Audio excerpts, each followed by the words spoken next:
Fisherman for Zion. Back with another video. All praise, glory, and honor to Yahweh. By Hashem Yahushua, call her Yahweh. By Hashem Yahushua, all praises and glory and honor to Yahweh in the name of his son, Yahushua. Fisherman for Zion, back with another video. Through the spirit and the power of Yahweh Hashem Yahushua, Brother Hosea. Don't count this as a light thing to do. Brother Joel. All praise to Yahweh Hashem Yahushua. Call her Yahweh by Hashem Yahushua. Shabbat Shalom to those keeping the Sabbath. Friday sundown to Saturday sundown. Lord willing, you're enduring to the best of your ability, forsaking the flesh and the cares of this world to the best of your ability. In these last days where all hell is breaking loose, many things going on. Peace and blessings to you. All praise to the Most High. Yahweh, who the world understands as God, as we, according to the Hebrew Israelites, understand and associate the Most High Yahweh as, in the name of his son, Yahushua, who the world understands as Jesus the Christ, according to the Hebrew, the Paleo Hebrew. So Lord willing, you're enduring. And like the title says, get in my house in order before World War III. Order your hands aright. Cleanse your mind. Shew thyself, amen. So Lord willing, this is edifying to you. We don't count this as a light thing to do. All praises, glory, honor to Yahweh in the name of his son, Yahushua. I'm going to get a quick precept through the spirit and the power of Yahushua as we open up the lesson. So this is Hebrews chapter 3. And I'm going to start at verse 12, and it reads, it says, take heed, brethren, lest there be in any of you an evil heart of unbelief and departing from the living Most High God. So we have to be able to take heed and be aware of our spirits, the spirits on our brothers, the spirits on our households, you know, making sure we examine ourselves to the best of our ability, even though things may get rough, nitty and gritty down in the dump. We have to be able to take heed and be aware, especially if we're opening up our mouth and saying that we're Israelites, saying that we're chosen, getting on other nations, going on the highways and byways, or even if you're a woman, a sister, you know, you have to be aware and take heed, you know, because you may be over a child, you may be over a congregation, you may be over many things, a household, handling finances, or whatever it is that your day-to-day life consists of. You have to take heed.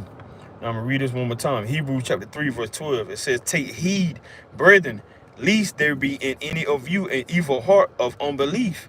So we don't want to have an evil heart. We don't want to have, you know, a mind to be not believing on the words of life, not believing on the Lord. And this can happen. You know, we see it on a day-to-day basis. We've seen it before. It's not something that's exempt for me. It's not something that's exempt from this brother. You know, nobody is exempt from not believing in the Lord anymore. We've seen it happen to brothers beside us, brothers across from us, sisters beside us, sisters across from us. We've seen it happen. You know, it can happen to you. So we have to do lessons and videos, and we have to speak on these things because we're living in a time where you see what the Lord is doing on the earth. You hear what the Lord is doing on the earth. You can feel what the Lord is doing on the earth. So you got to make yourself available to examine and to cleanse your hands, to order your hands aright, to cleanse your mind, to renew your mind, to get your house in order. Yourself, your wife, if you got a spouse, your husband, if you're a woman, your children, you know, your finances, what you doing with your money, how you helping people out, are you helping people out? Because the Lord said, for those that hasn't done it to the least, you haven't did it to me, you know. So if you're in the spirit of not helping people, not loving people, not caring about people, you got to take heed to that. You got to be aware of that, because all of that is going to be weighed in the balance. And the Lord is going to bring all the receipts upon me, upon brother beside me, upon brother across the state line, sister across the state line. The Lord is going to bring all our accounts before us in the day of judgment. You know, it ain't going to be no wish I coulda, shoulda. I wish I did that. I should have did that. Why didn't I do this? Why wasn't I aware? Why wasn't I taking heed? We got to be aware of all these things. And we're going to have to answer to the righteous things, to the wicked things, you know, and then the rewards are going to be given. So it says in verse 13, Hebrews chapter 3 and 13, but exhort one another daily. So we got to continue to exhort one another, whether they want to hear, whether they want to take notes, whether they want to scoff, you know, regardless of what their job is. We can't dictate or put a whole stamp. Okay, they don't want to listen, so I'm not going to say that. It's up to the Most High whether or not the increase is brought up. But it's our job to exhort. Hebrews 3:13. But exhort one another daily. Wow, it is called today because today missiles aren't in your nearest city. It might be in, a well-known city, as you may hear in wars and rumors of wars. It may be in different parts of the earth, but hey, you still have the ability to go outside, to read, to pray, to fast, to keep the Sabbath day. You still got the ability to keep the feast days. You still got the ability to keep new moons. You still got the ability to find out your heritage, to find out about the truth. You still have ability to do these things. Why it is called today. You still have the ability to order your house aright, get your house in order. Least any of you be hardened through the deceitfulness of sin. So you can be hardened just as well as I can be hardened. If you aren't the elect, you will be hardened. But the elect, they're going to be the ones that the Lord brush off, preserve, and reserve for salvation and for redemption. But we got to make sure we contend for the faith because we don't know who the elect is. You got anything? Yeah, kind. Through the Spirit, like the brother said, you want to examine yourself. I'm going to pull a quick precept because a lot of us think that we have made it already. A lot of us think that we saved. A lot of our brothers and sisters think that just because we in the truth, that we know the Lord at this current moment, that we're going to make it. But salvation isn't promised to any of us except those that believe and keep the commandments of the Lord and have a sincere heart and a sincere spirit. But no man on this earth that's walking is promised.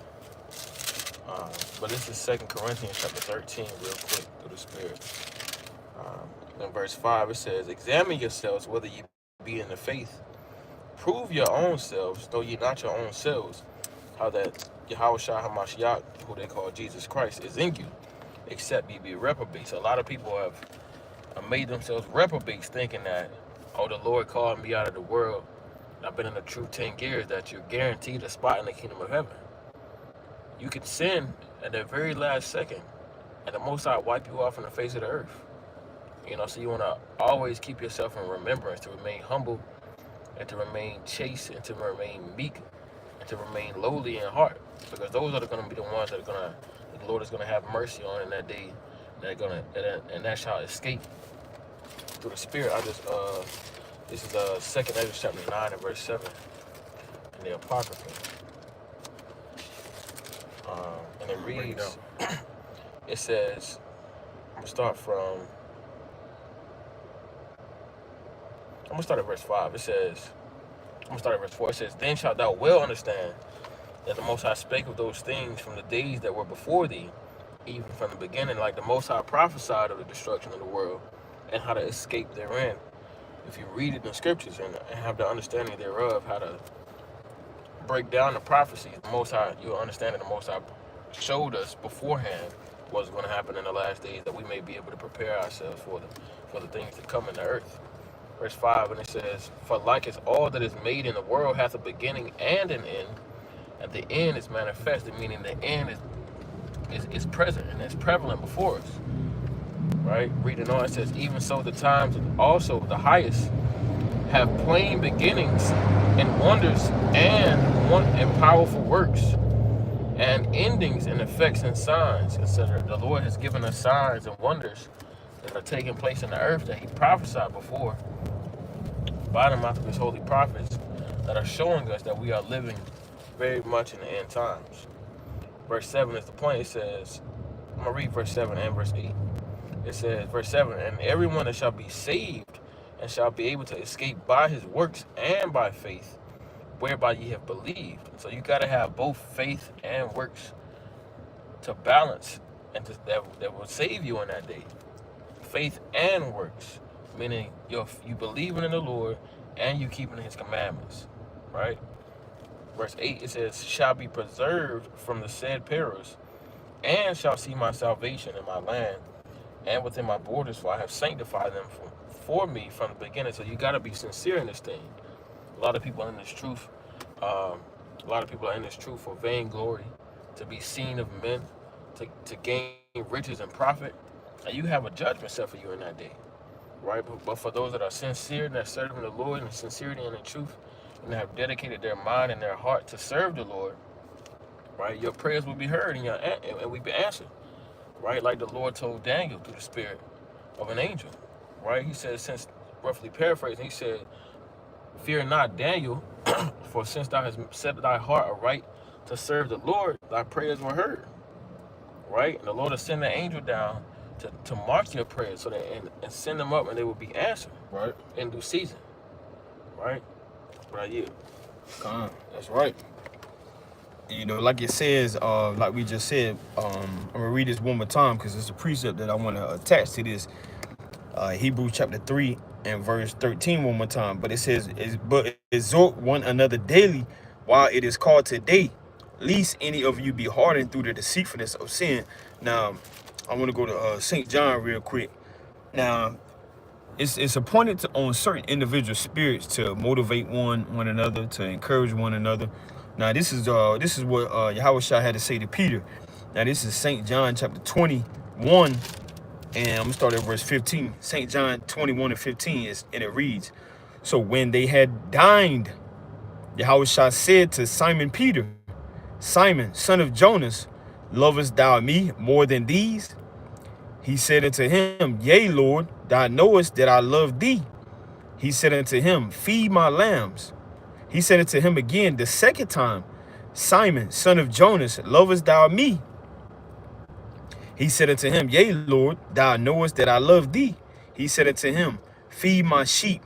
He said unto him the third time, Simon, son of Jonas, lovest thou me? Peter was grieved because he said unto him the third time, lovest thou me? And he said unto him, Lord, thou knowest all things. Thou knowest that I love thee. Yahweh said unto him, feed my sheep. So we got to continue to feed our brothers and sisters. You know, whether they hear and forbear, whether they take heed to it and regard it or not, you know, because your actions will show how much you believe, and your actions will show how much you love the Lord. You know, just as well as if you are in a relationship with somebody, they're gonna attest to what you're showing them, to how you handling them, how you treating them, what you're saying to them. That's gonna hold more weight than a text message. That's gonna hold how you treat somebody in the physical sense is gonna show something, you know, because we can say a lot, we can say we believe, we can say that we love somebody, but how we keep ourselves in subjection as well as things being done towards others, that's gonna hold a lot of weight, because the Lord said a lot of times, if you haven't done it to the least, you haven't done it to me. And how can you say you love somebody that you never seen, but you treating people every day in an evil, wicked sense, you know? So it's both gotta go hand in hand.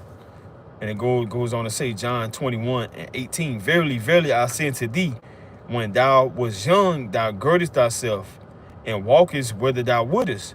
But when thou shalt be old, thou shalt stretch forth thy hands, and another shall gird thee and carry thee whither thou wouldest. So the Lord was about to explain to him many things that he was going to go through in that life, that the Lord trained him to go through, and to give him experience and knowledge and wisdom, teaching John, teaching Peter, teaching James, teaching the apostles, you know. So the Lord asks us on a day-to-day basis, do we love him, you know? And then he may go on to show you many things you're going to go through, you know, outside of just having visions and dreams and signs and wonders. He may show you through how your family treats you. He may show you through how your job treats you. He may show you through affliction, your car breaking down, your bank account being wiped out. You don't have any equity, any financial background to help yourself, you know. But he want to know, do you still love him through all the things that you've been through and all the things you're going through? So these are some dynamics that we have to ponder upon. You got anything else you want to add? Kanye, I got a quick precept on that. This is the book of Second Maccabees, chapter 12, and I'm gonna start at verse 40. It says, now under the coast of everyone that was slain, they found things consecrated to the idols of the Jamnites, which is forbidden by the Jew, which is forbidden the Jews by the law, Then every man that saw this was the cause wherefore they were slain. So they sacrificed them to an idol and they were put to death, right? Because that's against the law, right? To have any other God but the one and true living God, Yahweh. Right? Reading on, it says, all the men therefore praising the Lord, the righteous judge, who had opened the things that were hid, right? And the Lord made this revealed unto them that men had sinned. Verse 42, betook themselves unto prayer and besought him that the sin committed might wholly be put out of remembrance. Besides, that noble Judas exhorted the people to keep themselves from sin, for so much as they saw before their eyes the things that came to pass for the sins of those that were slain. So like the brother was saying, there's certain men on the earth that have the responsibility of exhorting others, right? Exhorting others and putting them in remembrance to stay blameless, right? And to be unspotted from sin in these last days. Because if not, for one, the blood is on our hands, as it says in the book of Ezekiel chapter 3, verse 18, or 17 on down, that we have to warn the wicked to turn from his wickedness. Right? Or else the blood will be upon our eyes. But when we warn the brothers and exhort brothers, hey brother, you gotta stop sinning. You know, a sister, you gotta stop sinning, and also exhorting one another. You gotta, hey brother, you wanna continue to remain blameless in these last days so that we can be kind of worthy to escape that judgment through the Spirit. And I kind of want to lead me to this precept that the brother had me hold, but I'm gonna let the brother pull it through the Spirit. Bring it up. This is Ecclesiastes, and it's another precept too. That kind of go along with that I got wrote down. This Ecclesiastes chapter 49 and verse 4. It says, all except David and Ezekias and Josias were defective, for they forsook the law of the Most High. Even the kings of Judah fell. So all the kings of Judah, except for 3 men, right, sinned, and they fell short, right? And the Lord had mercy upon those 3 men because of their righteousness and because of their attempts at righteousness. You know, the Lord preserved them from death, preserved the kingdom from being overthrown in their possession while they ruled, you know.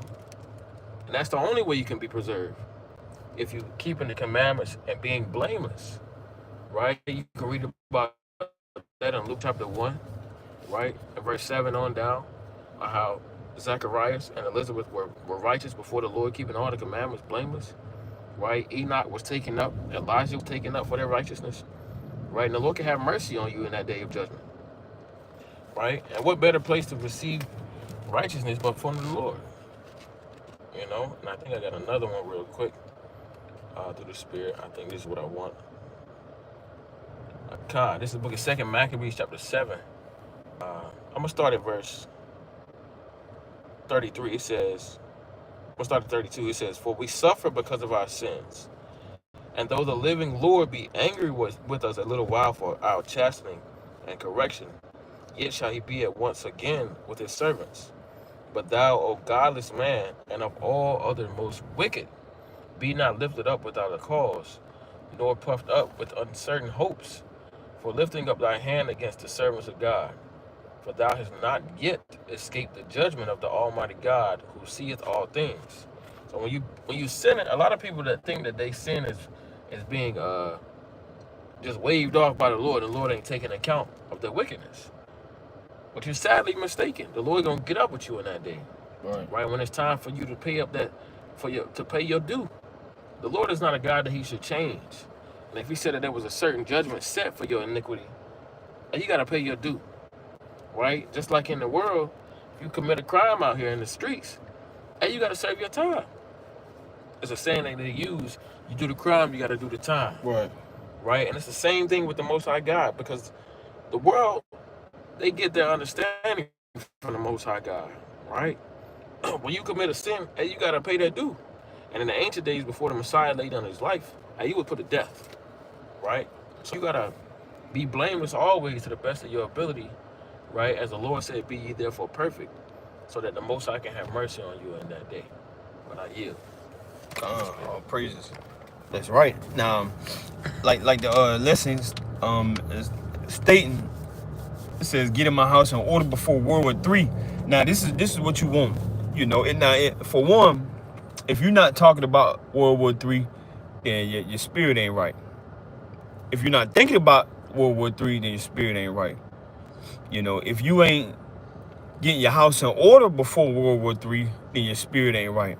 But if you don't know about this stuff, this is what the Lord has going on in the earth. He has things being spoken about. He has his messengers, his prophets, his men of the Lord, as well as righteous women speaking about these things, you know. And one thing, let me get this in Psalms real quick. You know, we're gonna try to make this as edifying as possible. Ever have the Most High have it go.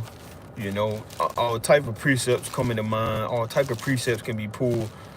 But this is Psalms chapter 68, and I'm gonna start at verse 11, and it reads, the classic: "The Lord gave the word. Great was the company of those that published it." So the Lord word is going out. Many people are talking about World War III. Even people outside of the truth, even the people that they don't even know that they're Israelites, you know. So many people are discussing and whether they fearful or whether they scared or whether they're afraid or whether they're thinking about what can they do economically, what can they do financially, what can they do to plan for these things. Is it going to die down? Is it going to kind of jump off? You know, what is Iran going to do? What is Israel going to do? What is China going to do? What is Russia going to do? You know, many people are discussing these things. You know, and the Israelites, you know, we've been saying this thing from the foundation. You know, I also want to get this precept. So stop thinking that this was something that we just spoke about and the algorithm just kind of shifted this way. No, the Lord always prophesied and always had the prophets. You know, now this is Genesis chapter 3, and I'm gonna start at verse 8. Genesis chapter 3 and verse 8, and it reads, "And they heard the voice of the Lord God walking in the garden." Now this is talking about in the time of Adam and Eve, as many people would know. You've had prophets during the time of the Garden of Eden, you know. So best believe from the foundation of the world, the beginning of time, the Lord had his messengers set up. You know, he had many things set up to take place, to be spoken of, to be said, to be revealed, to be speaking in tongues, speaking in parables, allegories. The Israelites have always spoke how the Most High wanted them to speak. So when you read Genesis chapter 3, prophets were in Genesis chapter 3, as well as when you read Luke chapter 1 as well. So in the so-called Old Testament, as well as in the so-called New Testament, the Lord had prophets speak and say many things, you know, and people do it on a day-to-day basis, just as well as Eve wanting to go away from the men of the Lord, or not talk to the men of the Lord, or your average day so-called Hispanic, Native American, and Israelites. They don't want to talk to you. They put their head down. They kind of walk fast. They walk past you. This is the same thing that go on in 2025. Genesis chapter 3, verse 8, it says, "And they heard the voice of the Lord God walking in the garden in the cool of the day." So it's the cool of the day. You know, all hell hasn't fully broken loose to the full extent that the Lord has judgment really about to set place. You know, they heard the voice of the Lord. When you see them brothers on the highways and byways, or even when you see them brothers on the internet teaching the Bible, that's the voice of the Lord. You know, stop thinking it's just Negroes that ain't got nothing else to do with their day and time, or they just want to be seen. You might want to take advantage of what they're saying and listen to them. You know, because it very well may help you. You know, it can help you get your house in order. You know, because money ain't gonna be a thing forever. You know, your car really ain't gonna be a thing forever. Your $500,000, $1 million house ain't gonna be a thing forever. Your career is not gonna be a thing forever. So you might want to take heed of regard to what the Lord is actually speaking of, that is coming out of the mouth of those that you say is ugly, those that you say got the carpets at the end of their shirt, those that you really hate because you don't like to be in camps, you don't like the way camps are set up, you don't like order in America, period. So you really ain't gonna really follow no camp anyways. You always say there's been cults, you know, you always call them cults. You know, I don't like to be around those cult evil, demonic speaking men. So who else gonna speak in regards to what the Lord is saying? That have the wisdom, that have the knowledge, and that have the understanding. You know, who else is gonna say it? Now, Genesis 3:8, and they heard the voice of the Lord God walking in the garden in the cool of the day. And Adam and his wife hid themselves from the presence of the Lord God amongst the trees of the garden. Now, this is what we call speaking in code, and also what we call speaking in parables, also what we call speaking in similitudes, allegories, you know, being hiding yourself is hiding yourself under the philosophy of you can do whatever you want to do as long as you believe on Jesus the Christ. You know, come as you are, as they say. This is what this is talking about. You know, time is running out. You either gonna get it right or you're gonna perish. You know, so what the Lord is saying, it's the cool of the day. You know, come back to him while he may be found. You know, seek the Lord. That's basically what it's saying. If you have ears to hear, if your spirit can understand what this is basically breaking down, you know, you're not gonna always be able to stream. You're not gonna always be able to be a vlogger. You know, you might want to take advantage of what the Lord has in front of you. You know, verse 9, and the Lord God called unto Adam and said unto him, where art thou? And he said, I heard thy voice in the garden, and I was afraid because I was naked and I hid myself. So this is going into Revelation 16 and 15. This is going into precepts in Isaiah. This is going into you cover yourself with a wicked covering, you know, where the Lord's sacrifice isn't going to help you in that day. And the sacrifice of the Lord is him laying his life down, shedding his blood. It's not an animal. You know, it's not a sheep, it's not a goat. You know, it's Yahweh Shah himself. You know, and that's the covering we gotta have in these last days. Now, I also want to get Luke chapter 1 real quick, because this is the same dynamic that it's magnifying upon. Now, this is Luke chapter 1, and I'm gonna start at verse. I want to get straight to the point. Luke chapter 1, and I want to start at verse 70. I'm going to start at verse 69. Luke chapter 1 and verse 69. And had raised up an horn of salvation for us in the house of his servant David, as he spake by the mouth of his holy prophets, which have been since the world began. So since the beginning of time, there was prophets teaching us the right things, you know, how we should walk, how we should move, you know, because like the Lord said, I'm gonna hold this real quick and I'm gonna get this precept. Come back to that. Like the Lord said in Ephesians, this is Ephesians chapter 4 and verse 11, and it reads, and he gave some apostles. Now this is what the Lord gave us. So to understand Genesis 3 and 8 and to understand Luke 1 and 70, this is the dynamic of it. Ephesians 4 and 11, and he gave some apostles and some prophets and some evangelists and some pastors and teachers.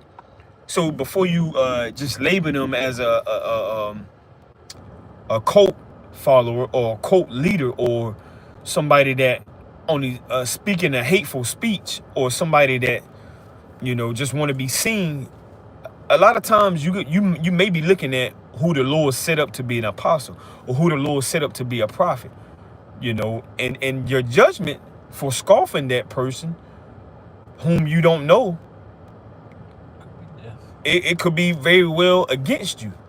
It could cut you down speedily, you know. So a lot of people, they're going to be cut down for speaking evil and wicked on apostles that the Lord set up, prophets that the Lord set up, whom your knowledge don't give you to show you, okay, this is a man of God, or that may be a sister of a man of God, you know. That may be a congregation that the Lord has in your city to help you, but you are disregarding them. So you can't just always go based on your own understanding. Sometimes you have to sit back and observe before you give a wicked judgment, because the Lord said, before you judge righteously. You know, in St. John chapter 7, you know, judge righteous judgment. Verse 24 and down. You know, don't judge according to the appearance. So stop looking on the outward appearance and start tapping in to what the Lord is saying. Now, like it says one more time in Ephesians chapter 4, verse 11, it says, and he gave some apostles and some prophets and some evangelists and some pastors and teachers for the perfecting of the saints, for the work of the ministry, for the edifying of the body of Christ, Hamashiach. So this is for the perfecting of the so-called blacks, Hispanics, and Native Americans. You know, speaking about World War III, speaking about getting your house in order, speaking about ordering your hands aright, speaking about stop smoking weed, you know, stop hating your brother, stop killing, stop stealing, stop breaking the Sabbath willfully, you know, stop watching pornography, you know, stop masturbating. A lot of this stuff is to help you and to help you get your house right, which starts with you, you know. Before you can help somebody on the outside, you got to help something on the inside. You gotta get your house right. You got to make sure your house is in order. Straighten up your couch. Get that trash up out of there. You know, you might got trash, and it can mean so many things. It could be spiritually, it could be physically. You know, false doctrines on the spiritual side. You know, you might be teaching your children wrong on the physical side. You know, you know, you might be a drunker. All you want to do is drink every day on the physical side, and on the spiritual side, you might be believing in some folklore, some heresy, some false doctrines. You know, so ordering your house right can be on a whole playing field, 100 yards. You got something before we touch on some other stuff? On World War III? Yeah, kind of through the spirit. I want to pull just a quick classic precept. This is Hebrew Israelite 101. Brothers that teach on the streets. This is Amos chapter 3 and verse 7. It says, surely the Lord God will do nothing, but he revealeth his secret unto his servants, the prophets. So like the brother was saying, the prophets have always been on the earth, declaring the end from the beginning. Right. You know, and they have to go out and minister unto the people in order for them to know what the Lord is about to do. Excuse me. Salaki. So, you know, the men of God have to go out and prophesy. They have to break down. They have to go into these scriptures, go precept upon precept to gain the understanding, get the understanding of the deep, dark mysteries and parables. And only the Hebrew Israelites, right? There's some call us the black Hebrew Israelites, but brothers don't go by that. We understand that we spoke Hebrew, and we are the Israelites. So there you have the Hebrew Israelites. Only the Hebrew Israelites, right, that you see on the streets shaking their hand with the Bibles in their hand, have the true understanding of the prophecies, man. It can break the prophecies down, right? Certain brothers of us say that they have the 100% truth, you know, but that's neither here nor there. But we have the prophecies, we have the understanding, we have the Holy Spirit, and we go precept upon precept, right, to be able to break down these things that the average man don't understand, right? And it's only until the Lord give the Holy Spirit unto you, right? And the Lord ain't gonna do these things until the men of the Lord go out and prophesy. So brothers, go out and prophesy if you have the understanding thereof. Brothers can't just be hiding the knowledge for themselves, you know, and saying, well, the Lord showed me this, and I don't want no man to feel the type of way. To hell with that, man. Right. To hell with man's feelings. Right? Go out and prophesy so that the Lord can destroy this place, man. You know? But this is Isaiah chapter 54 and verse 16. It says, behold, I have created the smith that bloweth the coals in the fire, and that bringeth forth an instrument for his work. And I have created the waster to destroy. So the Lord put certain men on the earth with certain gifts and talents and knowledge, wisdom, and understanding to create these vessels for destruction. Right? And destruction is coming to the earth. And if you've been watching and you've been seeing certain things on the news and these social media platforms, you would understand that the Lord is instituting judgment in the earth. Got these men setting off missiles. Right. You know? Missiles here, missiles there. All hell is breaking loose. World War III is at its beginning. And the Lord said in the book of Matthew, chapter 24, that this is the beginning of sorrows. Rumors of wars. Right? And this is rumors of wars. Rumors of World War III are at the beginning right now. right? And that's all of these are certain signs that the Lord gave us to know that He is on His way, right? Thine almighty word leaped out of heaven, right? Brothers is waiting impatiently for that day to come, right? Hopefully, certain brothers can get to see that. Lord willing, we are of that number to get to see the Lord jump down off His throne and crack that sky and set fire to the earth, man, Right. and redeem the elect.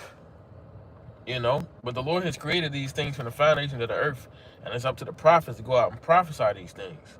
You got men that hate and slander the men of God, right? Calling us a hate group and a terrorist group and so on and so forth. Hey, we the men of God, man. They did the same thing to Yahweh Shah and his men. And that's right. They said that the apostle says, turn the world upside down. And that was of our people. Now they call them the Boule, they call them the Illuminati and so on and so forth. And the men of God are prophesying. Go do something about this. Right? And that's probably going to be the day that Esau come out with the tanks and the Navy SEALs and all of that stuff to round up brothers and throw them in FEMA camps, in concentration camps. And tell me these prophecies, nigga. You ain't no damn Israelite. Right. But I yield. And I got two precepts that I want to touch on. The first one is 1 Corinthians chapter 13, something that the brother touched on. Certain men may say they have the 100% truth, but the Lord said, before I get this in 1 Corinthians 13, I want to get this in Deuteronomy. This is Deuteronomy chapter 29. Before we dive more deeper into the lesson, this is Deuteronomy chapter 29 and verse 29, and it reads, the secret things belong unto the Lord Yahweh our God Most High, but those things which are revealed belong unto us. So the Lord can only give us what He wants to reveal, So whatever He revealed, that belongs to us, So what if the Lord ain't revealed to us anything, then very well, it is what the Lord established. Deuteronomy 29 and 29 one more time. The secret things belong unto the Lord our God Most High, but those things which are revealed belong unto us and to our children forever, that we may do all the words of this law. Now going back, this is 1 Corinthians 13 and 9, and it reads, I'm gonna start at verse 8. 1 Corinthians 13 and 8.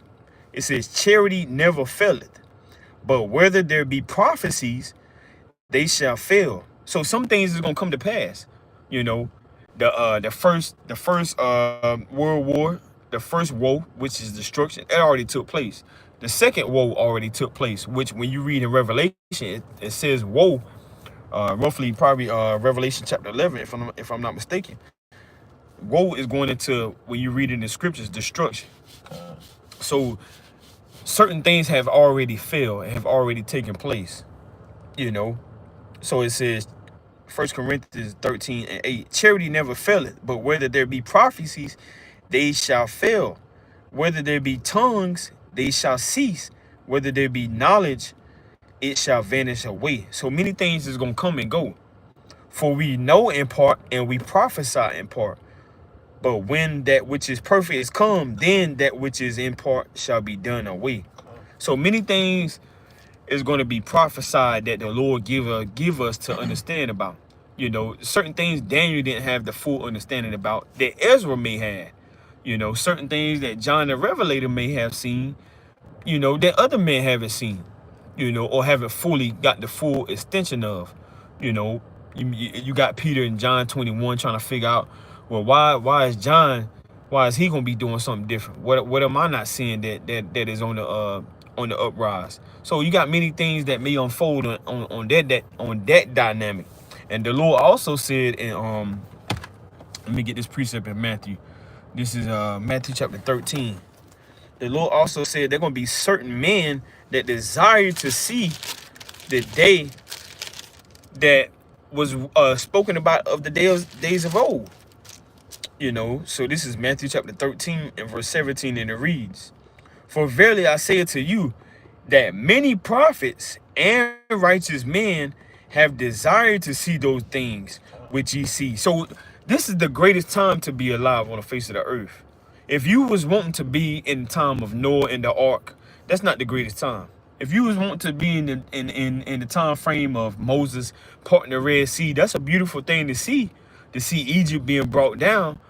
But the Lord just said, many of the prophets and the righteous men have desired to see the things that we have seen and we are about to see, you know.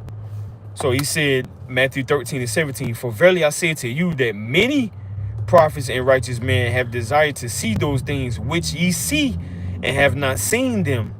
So just imagine Daniel actually seeing not only the Babylonians and the Persians and the Medes and all of those in that time, and then the full statue from the top to the clay to many things being brought down, but the whole totality be brought down.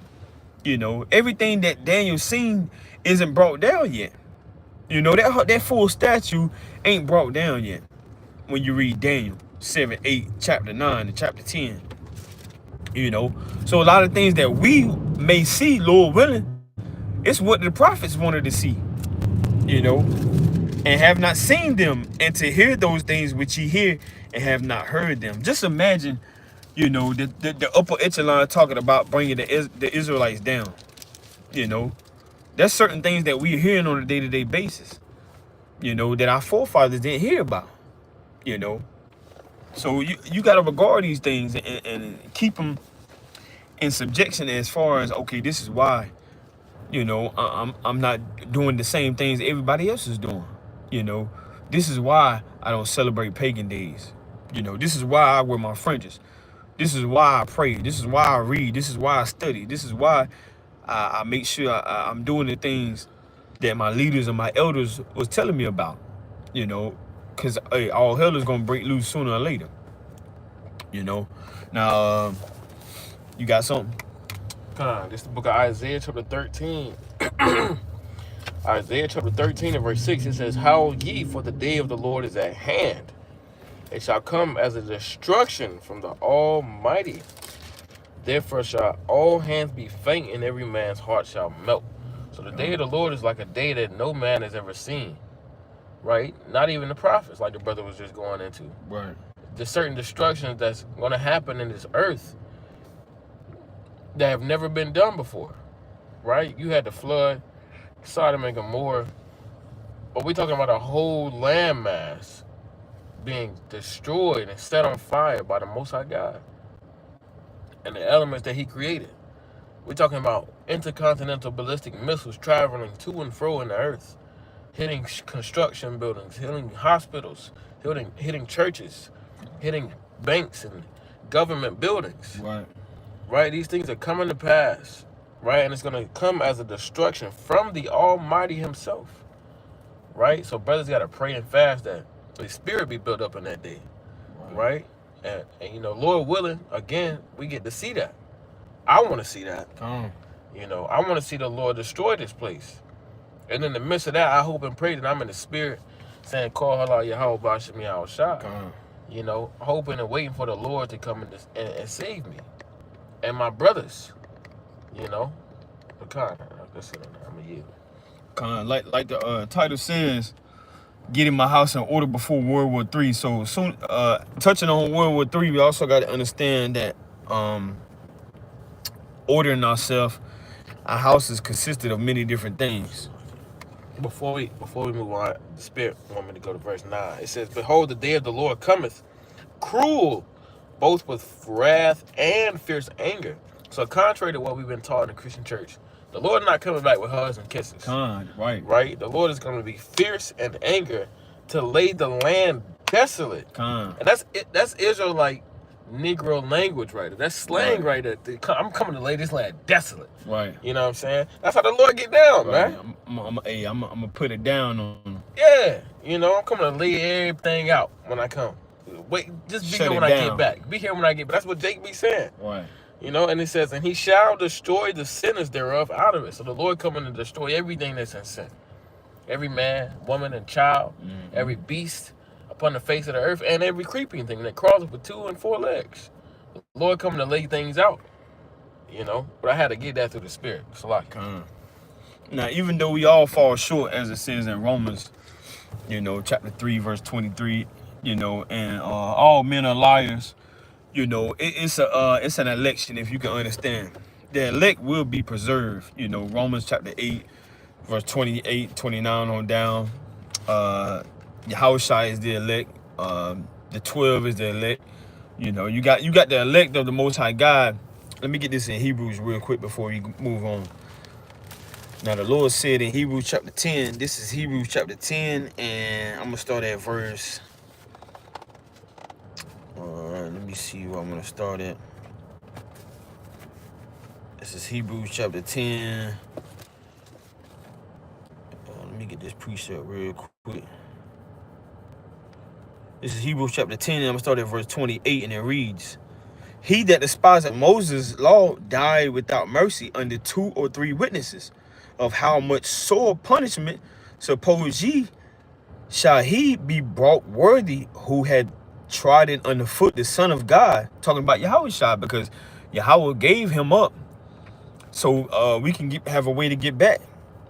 And that's called mercy, and that's called a sacrifice, you know, an atonement, if you can understand. Because we don't deal with animal sacrificing anymore, because we have a more perfect sacrifice, which is Yahushua. It says, shall ye have thought worthy who had trodden underfoot the Son of God, Most High, and had counted the blood of the covenant wherewith he was sanctified, and unholy thing, and had done despite unto the Spirit of grace? For we know him that had said, vengeance belongeth unto me, I will recompense, said the Lord. And again, the Lord shall judge his people. It is a fearful thing to fall into the hands of the living God. So the Lord, hey, he's going to have mercy on whom he have mercy, and compassion on whom he have compassion.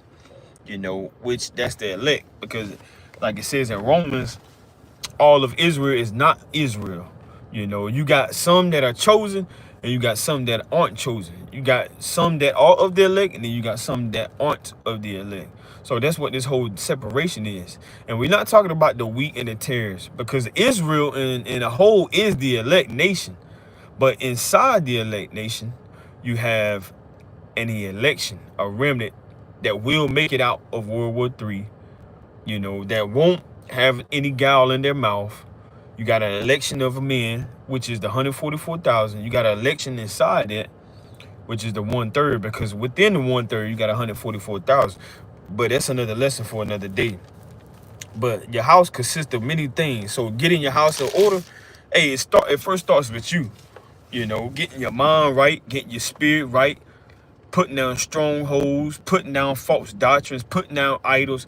That starts with you. So right now, you have the ability to get yourself in the position where the Lord can look at you, which we don't know who the elect is, but it's about contending for the faith. Because you don't want to just kick your feet up and say, well, hey, I know I'm King David back on the earth. And then you just sit back as a mortal man with mortal thoughts, as Ezra done told us, through the Spirit of the Most High to cast off mortal thoughts. And you just sitting back saying, well, I know I'm David. I know the scriptures. I can break down the scriptures. I go into highways and byways. And you start justifying yourself like a Pharisee, you know, saying, Lord, I think that I'm not like this man. That man doesn't go in the corners, but I do. That man doesn't do lessons, but I do. That man doesn't take care of his household, but I do. And you start justifying yourself as a wicked man, as a proud man. Or you might be a sister. Say, that sister, she don't cook for her husband, but I do. That sister don't wear dresses, but I do. That sister don't even take care of her kids, but I do. So you don't want to be proud in this time period. You don't want to be a prideful person, but you want to be humble. And you want to come to the Lord in a humble spirit, in a contrite spirit, that if you do fall short, in the case of you getting your house in order, you're doing it in the spirit of saying, Lord, have mercy upon me, because I'm trying. But I want to be perfect as close as I possibly can.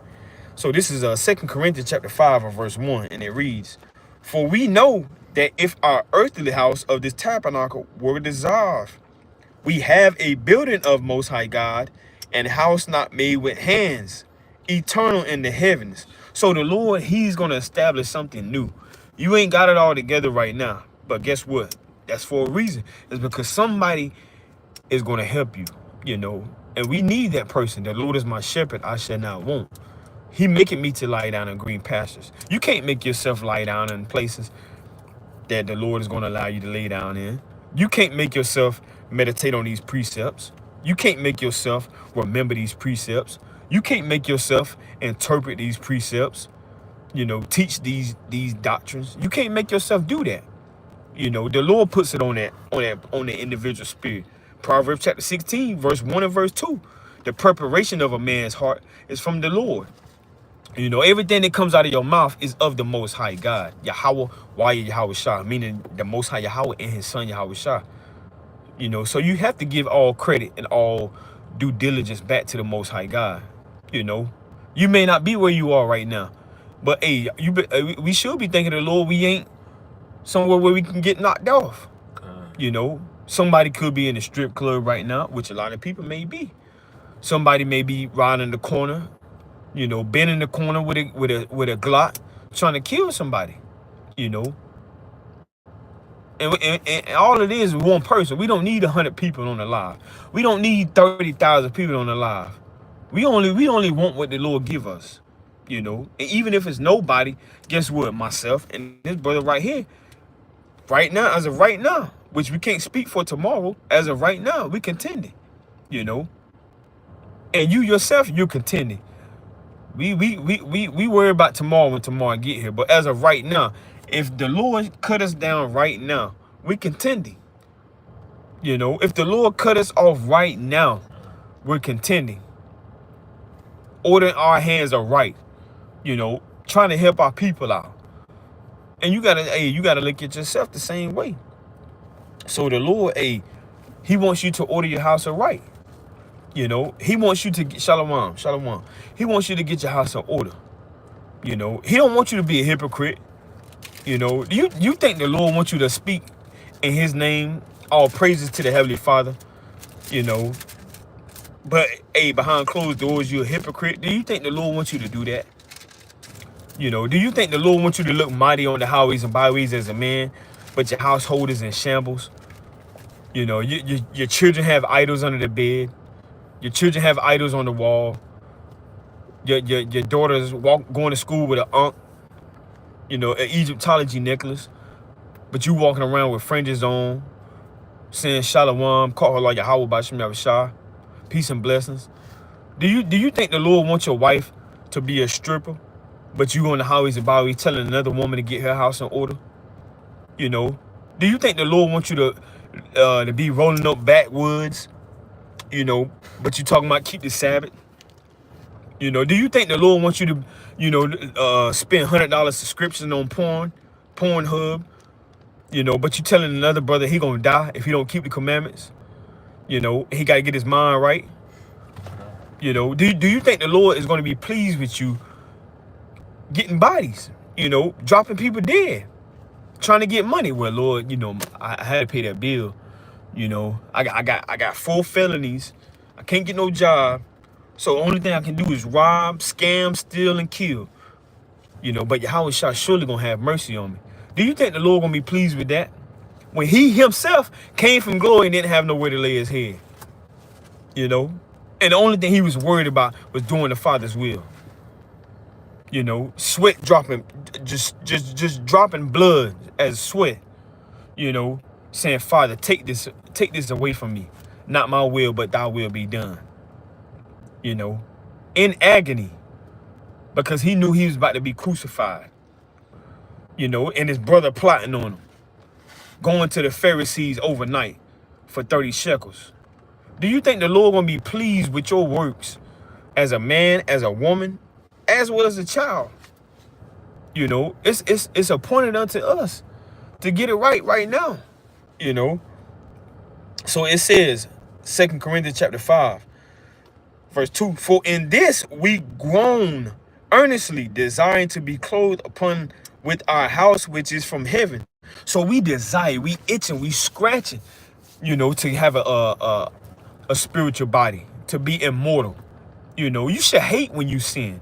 If you're not in the spirit where you hate when you go off, Not that you go off willfully, but you just can't stand when you have wicked thoughts, you know, because that's just how the flesh set up. The flesh is set up to have an evil grain of seed sown in it. When you read 2nd Esdras, you know, chapter 4, it was set up for us to look towards the Lord as want to get out of these bodies, man. You know, it was set up for us to look forward to having the law, statute, commandments in our inward parts. It was set up in us to want to be right, you know, every day. Not just only on the Sabbath day, not just only on Sunday, not just only when we around others, but even when we get ready to lay down, cutting that light off, you know. So it was set up for us to hope for better. But Khan, I'm gonna rest on this for right now. Khan, this is the book of 2nd Esdras chapter 14 and verse 13. It says, "Now therefore set thine house in order, and reprove thy people. Right. Comfort such of them as be in trouble, and now renounce corruption." Right? I'm going to read verse 14. It says, "Let go from thee mortal thoughts, and cast away them burdens of man. Put off now the weak nature."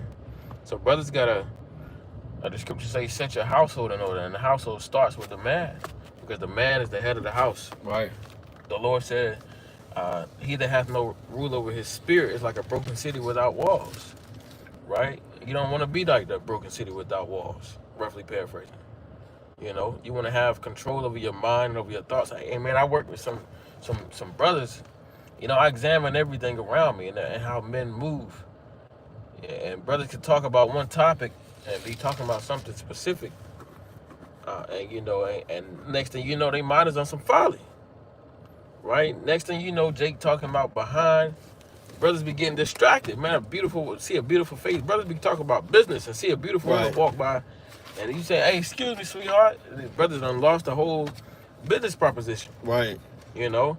So brothers got to keep themselves in alignment and make sure that their spirit is in check with a straight and narrow path. Right. Right? And you got to set your household in order too. Make sure that your wife is on the same page as you. Make sure that your children is on the same page as your wife. You know, because if not, you're going to have all hell breaking loose in your household. You're going to have your children over here eating pork. You're going to have your wife watching damn Glorilla and damn, what's that girl name? Sexy Red videos. Man. You know, all types of madness going on in the household, man. And you over here praying and thanking the Lord and having mercy. You're asking the Lord to have mercy on you. And wondering why you ain't nothing going right for you. But behind closed doors, all hell breaking loose. You out here prophesying in the streets, you know. Things all hell can break loose and will break loose if the man doesn't have his household in order. And you can think about the story in Genesis. Right. Right? Adam didn't teach his rib properly, you know, and she went the hell off. Now all men died because of that. You know, so we got to make sure that our household is in order. Starting with ourselves. This is Genesis chapter, what I got written down through the Spirit. Genesis chapter 18 and verse 19, it says, I'm going to start at verse 18. It says, "Seeing that Abraham shall surely become a great and mighty nation, and all the nations of the earth shall be blessed in him. For I know him, that he will command his children and his household after him." I want to be like Abraham, that the Lord know me, and know that for surety, that without a shadow of a doubt, and I'm going to command my house and my children after me to follow in my steps of being righteous. I want to be like that. The Lord can know me and call me to remembrance like that by name. Right? It says, "And they shall keep the way of the Lord, to do justice and judgment, that the Lord may bring upon Abraham that which he has spoken of him." Right? I want the reward of the Lord. That's right. You know, so as it's written, me and my house are going to serve the Lord to the best of our ability. And I hope and pray that the Most High put that spirit on all brothers, that we instruct our household to do justice and judgment in the earth. Because when that starts to happen in the so-called black community, right, for Israelites, right, the Lord is going to reverse the curses upon us, man. That's right. And I hope he increased that spirit more and more in these last days of justice and judgment in the earth. and justice, right? For all of Israel, man. Because I'm sick of this damn place. I'm sick of seeing my brother's households out of order. I'm sick of seeing sisters out of order. I'm sick of seeing these badass kids. I'm sick of seeing all manner of madness in the earth, man. I'm sick of this place, man. Right? But, you know, the Spirit of the Lord is going to increase in these last days, you know, and the prophet is going to prophesy to men and to women and to children to do justice and judgment in the earth. And if not, hey, you got to answer to the Lord, you know. But I yield right there through the Spirit. I'll praise to the Most High. Now, Abraham had his house in order, as well as Abraham. Tobit had his house in order as well. Now, this is in the Apocrypha. If you ain't got your Apocrypha by now, Lord willing, you can get you one. Like we always recommend. You got your from first Edges all the way down to second Maccabees. So check that out. Get up in there. But also showing his two King James version, you know, so-called Negro man, Israelite. So this is Tobit chapter 4 and verse 1. So Tobit had his house in order as well. So this is what we got to do. We got to get our houses in order before World War III. So this is Tobit chapter 4 verse 1. And it reads, in that day Tobit remembered the money which he had committed to Gabriel in rages of Midian.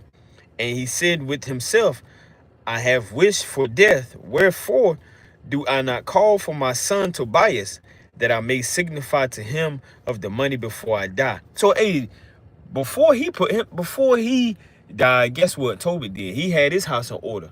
He got his house in order. You know, as well as, hey, when you read 2 Kings, you know, you have another mighty man getting his house in order, which Lord willing we can touch on as well. So our forefathers got their houses in order in the position where before all hell broke loose. During that time, whether they gave up the ghost or whether they were sick on their deathbed, you know, they made sure they told their sons what to do.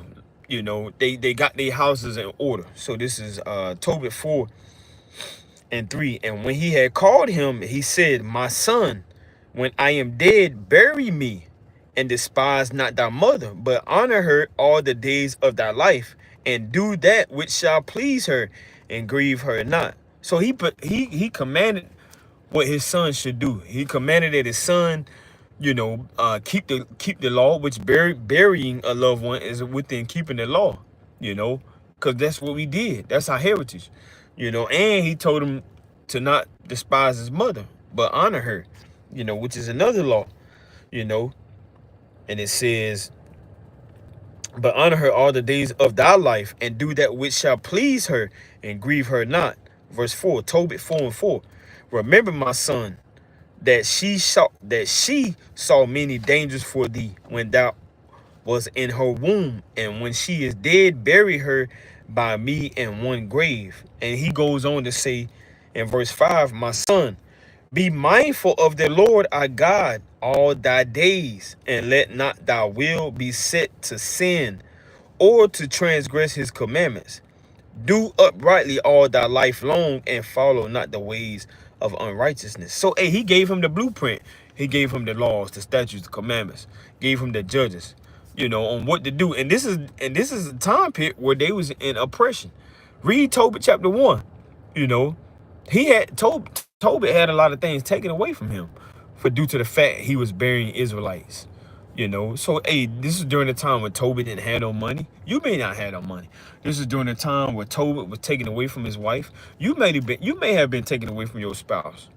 You know, so this is during the time where oppression was on the earth. You know, so check that out. And he got his house in order. Told his son what to do. He didn't need a lot of money to do it. You know, he didn't need another man to come in and show him how to do it. He had the Most High, Yahweh, and Yahweh Shah. You know, because Yahweh Shah been here since the beginning of the time. But that's another lesson for another day. But just mainly speaking and rightfully staying in the corresponding of the topic, he got his household in order before all hell broke loose. And this was before he lost his sight. He lost his sight. You know, he didn't wait. A lot of Israelites, they like to wait till they jammed up really bad. Man, you know, lost my job, so I guess I should start going on the highways and byways now. You know, why you waiting till you really fully jammed up? You know, didn't the Lord say in your youth, seek him? Because it's gonna come a time period where all hell may break loose and may be a little too late then. You know, seek me while I may be found. The Lord say that time over and time over. Seek me early. You know, seek the Lord early while he may be found. Don't wait till it's too late. You know, a lot of men, they want to wait till they get HIV to start getting serious with women. Brother, it's over, brother. You know, you should have did that a long time ago. You know, now it's time to heal yourself. Start taking herbs and trying to figure out how you can get this virus out of you. Or wait on the Lord to heal you. You know, a lot of women, they want to wait until they get hit in the face to stop sleeping around with multiple men. You know, you can't wait till sex trafficking is at your front door. It's a little too late then. You know, that's judgment time now. HIV is judgment time. Having a gun upside your head is judgment time. You know good as well you shouldn't have been sleeping with another man's wife. And now you think it's time to get serious because your life is threatened. You know, because you about to be put in Front Street. You know, and you got men sleeping with men. You know, I was watching a show a couple of days ago, you know, where this man, you know, he was saying, yeah, I'm not a fag. I'm not a fag. You know, and he didn't know this man was an undercover agent. You know, but somehow he was trying to plot on him. So he used the man that he was really trying to connect with, you know, which the agent was I forgot the name of the show, but the agent, he's an FBI agent, and he was an undercover agent, but he was a homosexual, and so you know he had used another man to try to get to the main person that was running. It was a drug operation, and so the homosexual man told the other man, he said, I only deal with men that want to be dealt with. If you can put down what I'm if you can pick up what I'm putting down, you know, I'm trying to use my words wisely because I don't know what the guidelines of YouTube is as far as it being Wicked Pride Month. It's still Pride Month. Okay. So we got a lot of wickedness going on in the earth, you know. But this homosexual was saying, I only deal with men that want to be dealt with. So he go on, he tries to kiss him. And then the other dude, like, what you doing? And he punched him, you know. 2 days later, he went to his room, opened the door, he hit him again. He said, I'm not a fag. And then he go on to kiss him. You know, and next thing you know, hey, they did some nasty stuff. Some wicked stuff, some sodomitis stuff, you know. So you got men undercover, you know, which is wicked, you know. And all of this is not having your house in order. You know, and you hiding behind closed doors, and the Lord see you. You know, the Lord gonna put all your business on the front street. You know, and if you don't get a disease, you know, hey, the Lord is reserving a lot of things for the wicked. In World War III, you know, a lot of people they're waiting on that hit, and their hit is World War III, and that's what we tell you. So you got to get your house in order. You know. So we're gonna try to digress and speed up a little bit. Now this is Psalms real quick. Now this is Psalm chapter 11, because World War III is for the wicked, you know. So we're gonna touch on World War III because what other options do we got? I mean, we could talk about whatever the scriptures command us to talk about, because there's so much that we could talk about. But right now you got a lot of things going on in the earth. You know, this is a beautiful time to be connected with the Most High, your Creator. You know, your Redeemer. This is a beautiful time. Now, if you selling drugs, it's not looking good for you, because it could be lights out any moment now. This thing can speed up so fast. Soon as you wake up, it's the 5th seal. And then the next day, it's the 6th seal. The Lord can do what he wants. He can speed this thing up so fast, because really, time is going by. It's almost winter time. You know, here it is. They say it's the beginning of June. It's the beginning of the summer. You know, next thing you know, the winter's gonna be here. Next thing you know, it's gonna be 2026. You know, so the Lord's speeding this thing up. And if you ain't on his side, it ain't looking good for you. Now, this is Psalms chapter 11. And I'm going to start at verse 5. And it reads, the Lord tried the righteous, but the wicked and him that loveth violence, his soul hated. So a lot of people, they just love the gossip. They just love to talk about other people. They just love to see somebody down bad. The Lord don't like that. He hate that. If you get off on seeing somebody down bad besides your enemy, now it's one thing to want to see your enemies down. And that's what we should be dealing with on a spiritual righteous side. Israelites should want to see their enemies down. And that's what's going on. You know, your enemies, all hell is breaking loose for them. The cities is being ransacked, missiles is dropping. Call Allah Yahweh by Shem Yahweh for that. You know, and throwing up curses on your enemy, that's a beautiful thing. That's a righteous thing to do. But the Lord hates when you want to see your own people down. That's where problems come in at. That's where wickedness come in at. So it says, Psalms 11 and 6, upon the wicked he shall rain snares, fire and brimstone. And that comes from a nuclear missile. You know, that comes from a bomb. And that can also come from a chariot. How do we know that? Look what happened to Sodom and Gomorrah. You know, chariots did that. You know, chariots allowed that place to be burnt, slam up. You know, so it says Psalms 11 and 6. Upon the wicked he shall rain snares, fire and brimstone, and an horrible tempest. This shall be the portion of their cup. So the portion of those that want to scoff the men of the Lord, those that want to throw eggs or, you know, try to put lies out there to try to make us look bad, it's gonna be a portion given to them, as well as to the elites. You know, those that control the society, a portion is gonna be given to them. You know, your mama that talk about you on the highways and byways, a portion gonna be given to her. You know, your ex or your baby mama, or, you know, those that you was once in a relationship, a portion gonna be given to them. You know, and you got a lot of brothers, hey, that had divided households as soon as they started going on them highways and byways. You know, that their exes might have said, well, he done left me and joined the cult. You know, a portion is gonna be given to them. You know, and they gonna get their due in World War III. You know, you brothers that's on child support, and we know a couple. You know, I myself, when a certain of these women that don't want to get in line, the Lord gonna get them in line. You know, it's gonna be weeping and gashing in teeth. You know, so stop thinking, what can I do to get off child support? What can I do to get this woman away from me? The Lord gonna get that certain individual in line. You know, whether it's by death, whether it's by, you know, a missile, whether it's by whatever. I mean, if you understand the history of what goes on during World War III, you can pick up what I'm putting down. You know, and we can talk about it all day and night, but this is their portion. You know, I also want to get another precept. Now, this is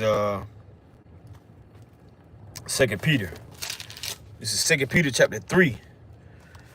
And I'm going to start at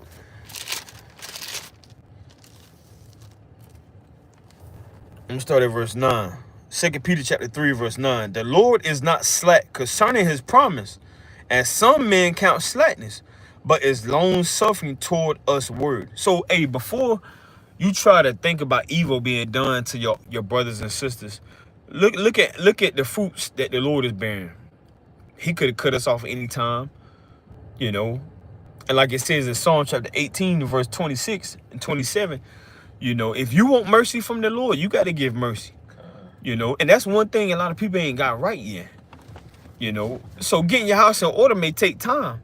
Cause how can you forgive somebody that hates you, that show you hatred every day? That ain't easy. It might take you a year.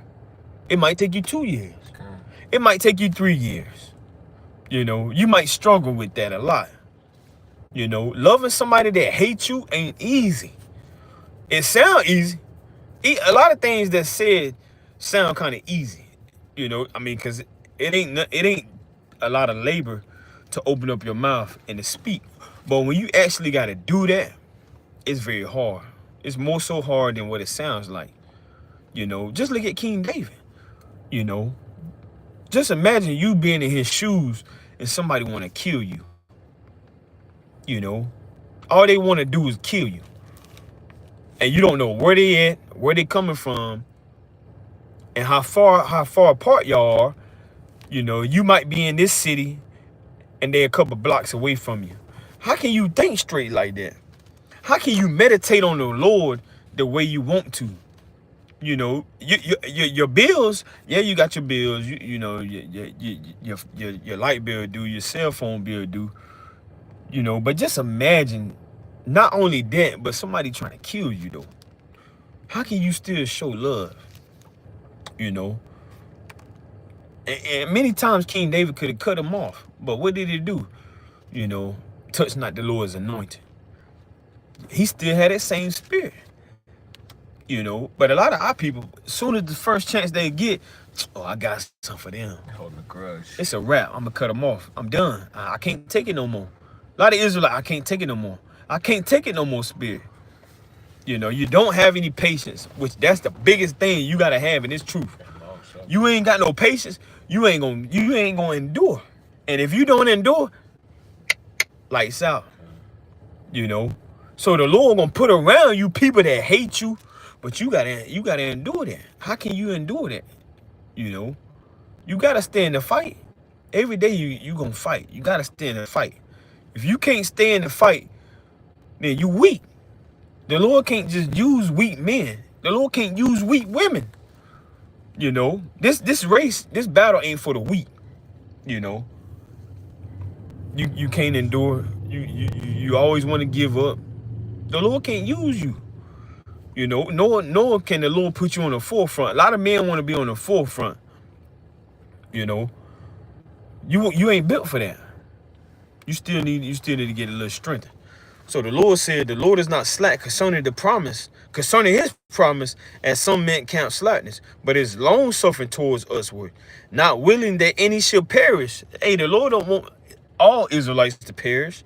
If that was the case, we would have all been wiped out when he had a chance to regenerate the earth with Moses. But that all should come to repentance. So this whole thing is about coming to repentance.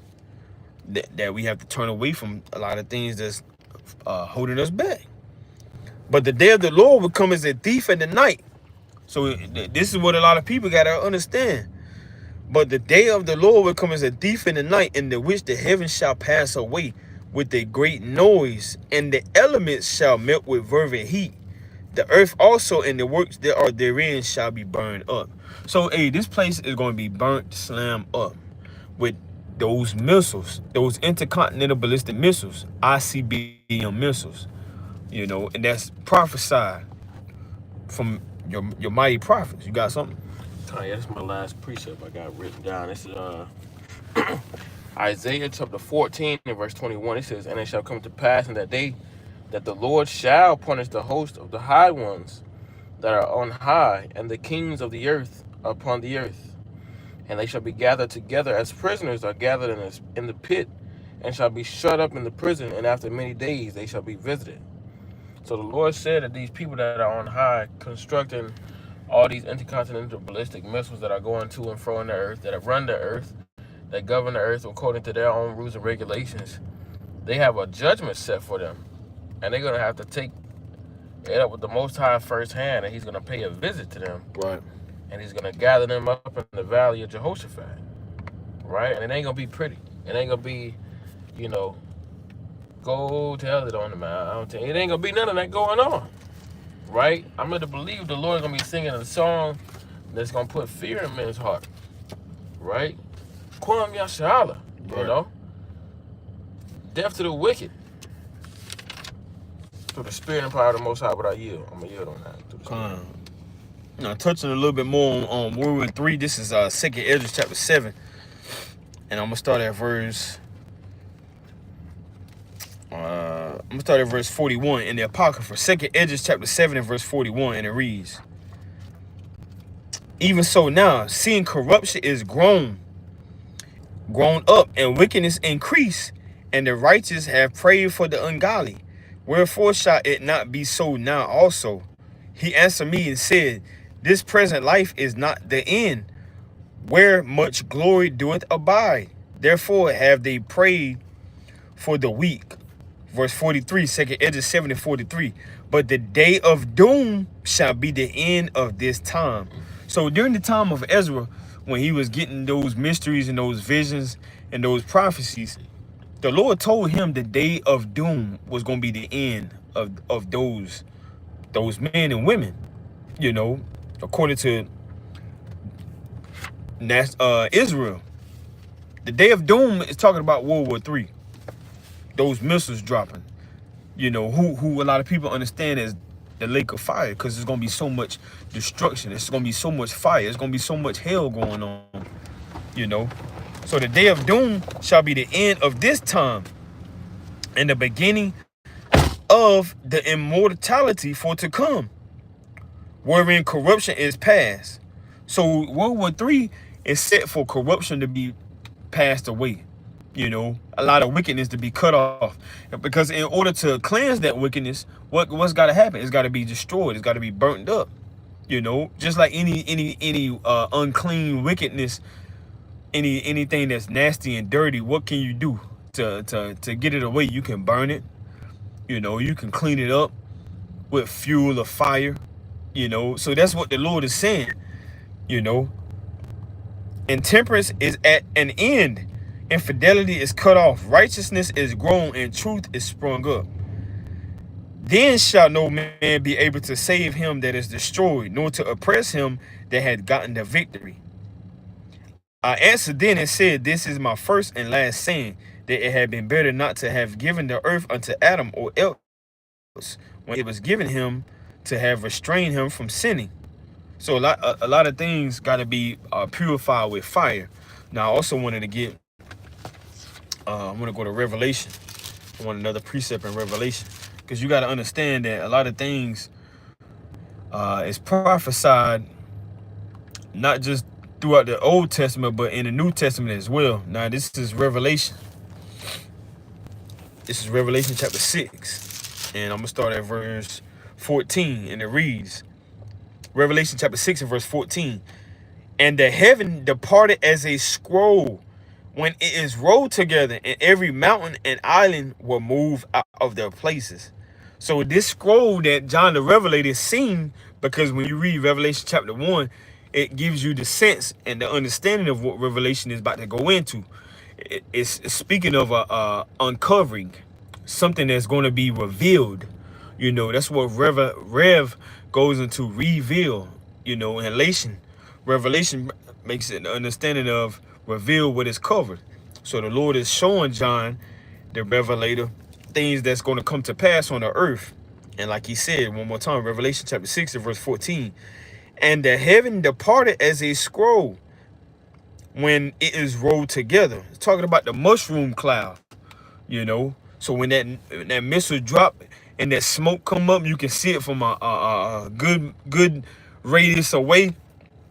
It's talking about that nuclear missile hitting, and that smoke and that aftermath coming up, and that radiation and those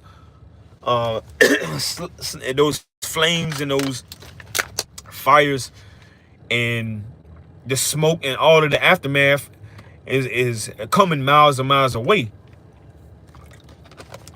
You know, and it says, and every mountain and island will move out of their places. So a lot of times when you go into the scriptures, it may be speaking in codes, you know. So a mountain can represent another nation. It can represent people, you know. Let me get a quick precept. Now this is, I want to get a quick precept on that, on mountain. If I can remember this precept real quick. Now this is Revelation chapter 17, and I'm gonna start at verse 15. Revelation 17 and 15, quick precept. And he said unto me, the waters which thou sawest, where the horse sitteth, are peoples and multitudes and nations and tongues. So these are synonymous for different, different groups. A mountain can also consist of a nation or something that's of a great stature. And I also got another precept in second Esdras real quick of a mountain as well. Now this is in second Esdras. Get straight to the point. Now this is second Esdras chapter 13, and now this is going into Yahushua coming back on the earth. Now this is second Esdras chapter 13, and I'm gonna start at verse 5. I'm gonna start at verse 4. Second Esdras 13 and 4. And whensoever the voice went out of his mouth, all they burned that heard his voice, like as the earth filleth when it filleth the fire.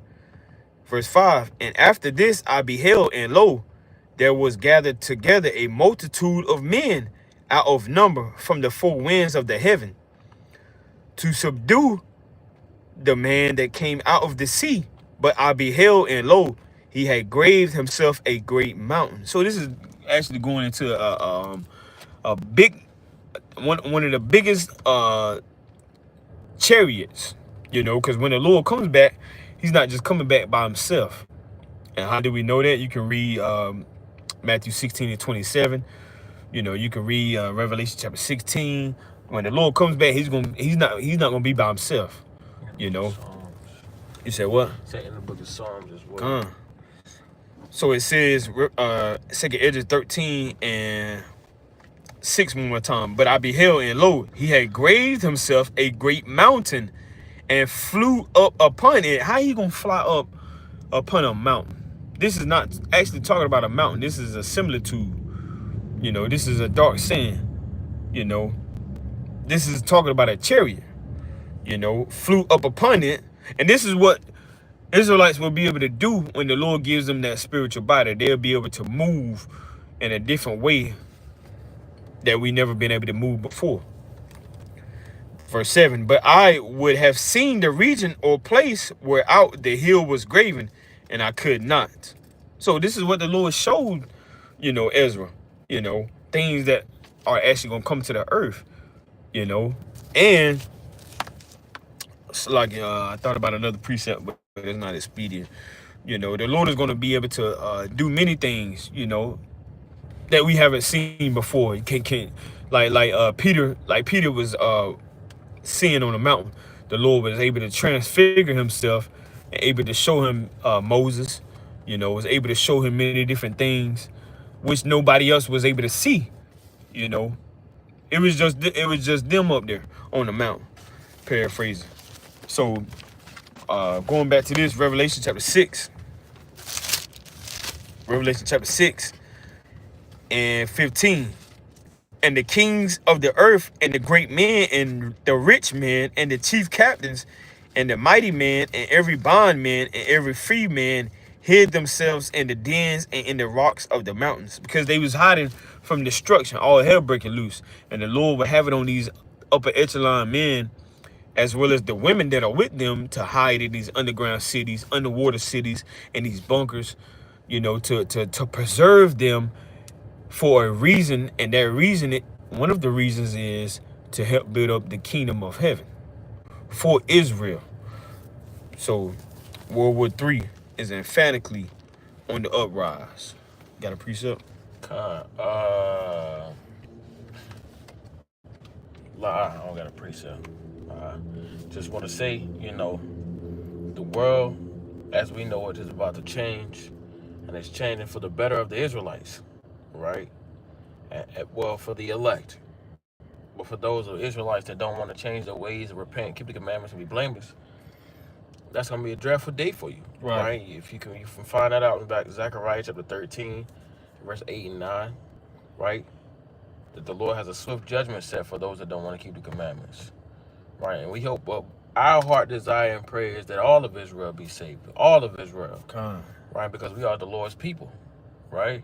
And that we also hope and pray that the Lord brings swift destruction upon our enemies with intercontinental ballistic missiles, lasers, and beams, everything that the Lord has created for destruction and death and woe, that it be brought down upon our enemies for what they have done to us, and just for being the wicked in the earth. Right? But with that, I'm Brother Joel. Shalom.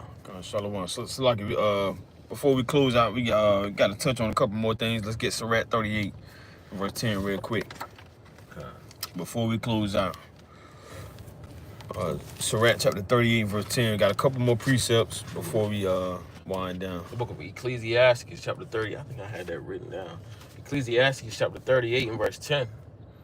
It says, leave off from sin, and order thine hands aright, and cleanse thy heart from all wickedness.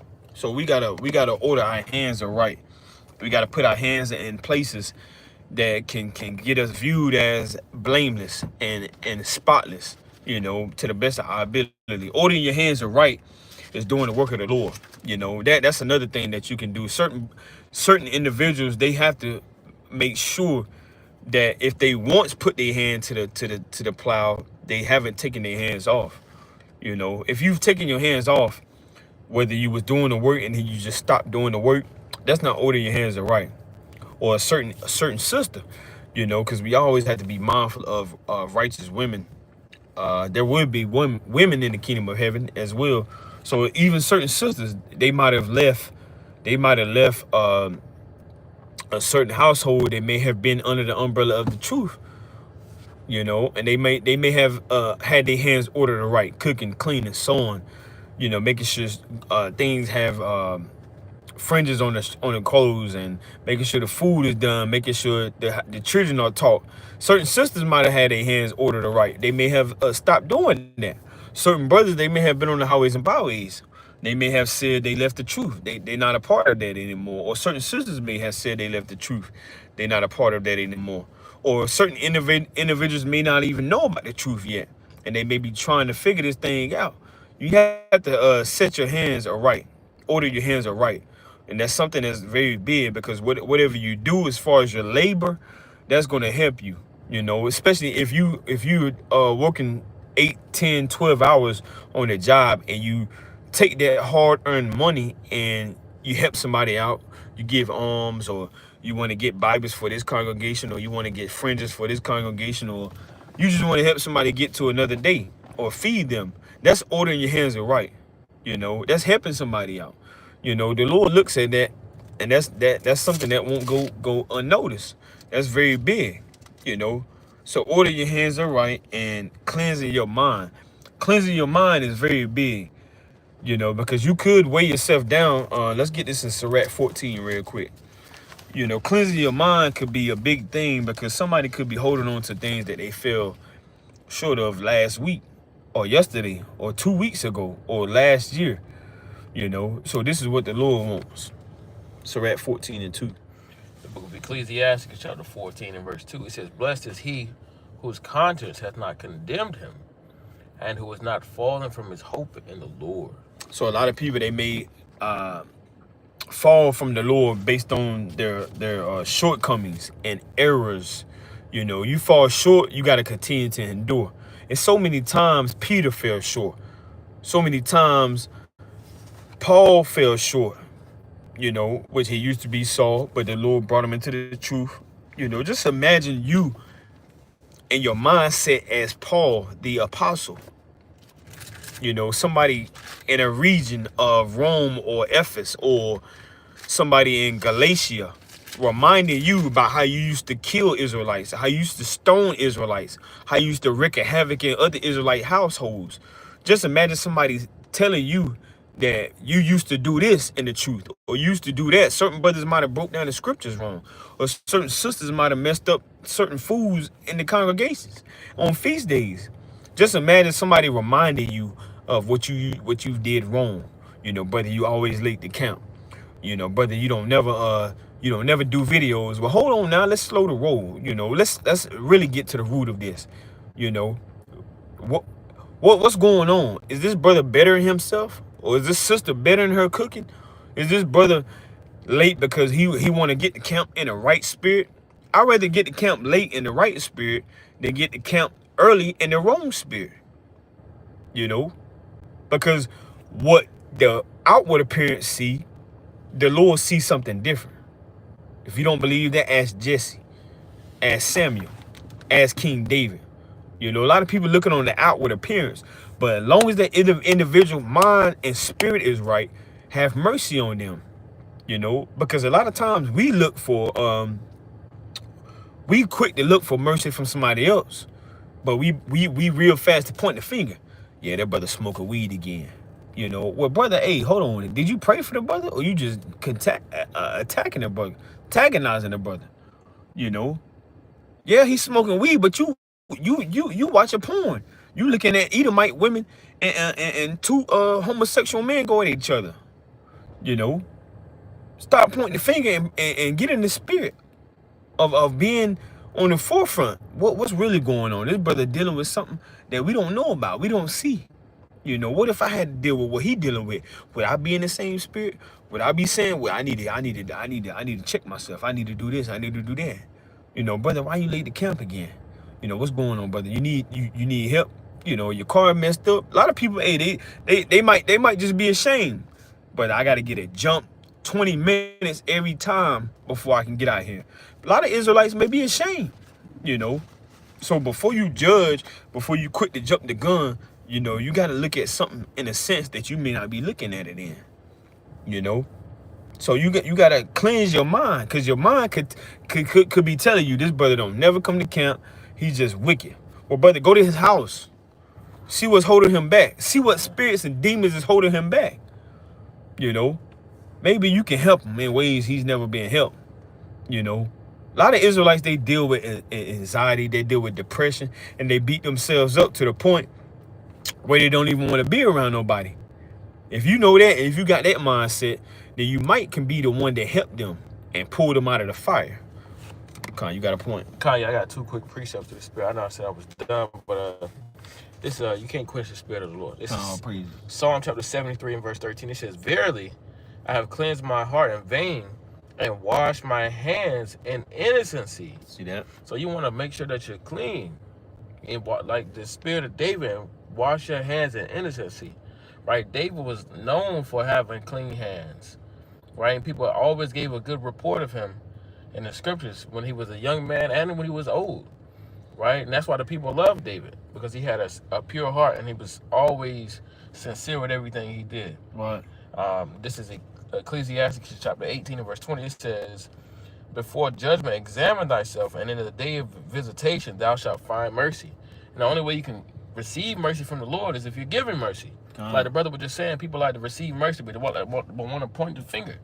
Right? You got to have a balance in this thing. And the Lord don't deal with false balances. So if you're being unjust in your ways, the Most High gonna get up with you. You know, but I yield. That's right.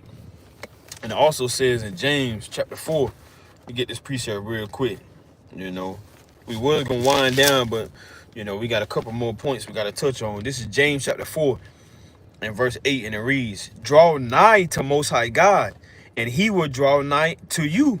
Cleanse your hands, ye sinners, and purify your hearts, ye double-minded." So you can look mighty on the internet, on the forefront, on the highways and byways, but you know, deep down inside, you know, and even at home, you know, it's a lot of filthiness, it's a lot of wickedness, it's a lot of pollution. You know, this is one thing that the Lord is looking for. The Lord doesn't want you to be moving in the spirit of hypocrisy. If that's the case, then all your labors could be in vain. Just imagine you got so much labor. Just imagine you got millions on top of millions of hours of labor. But all those hours of labor and years of labor, and all those years and hours, you was off.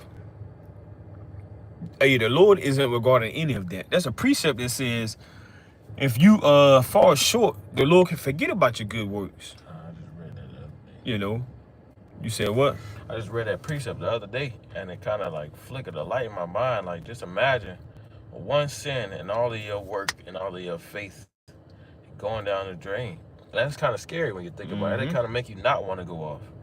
You know, and put you in a mind state of, damn, I got to be perfect in this thing. Because the Lord can forget about all my perfection actions that I'm trying to do can be blotted out in just one move. You know, because I mean, and that's the fearful part in respecting and honoring the Lord that we have to have, you know.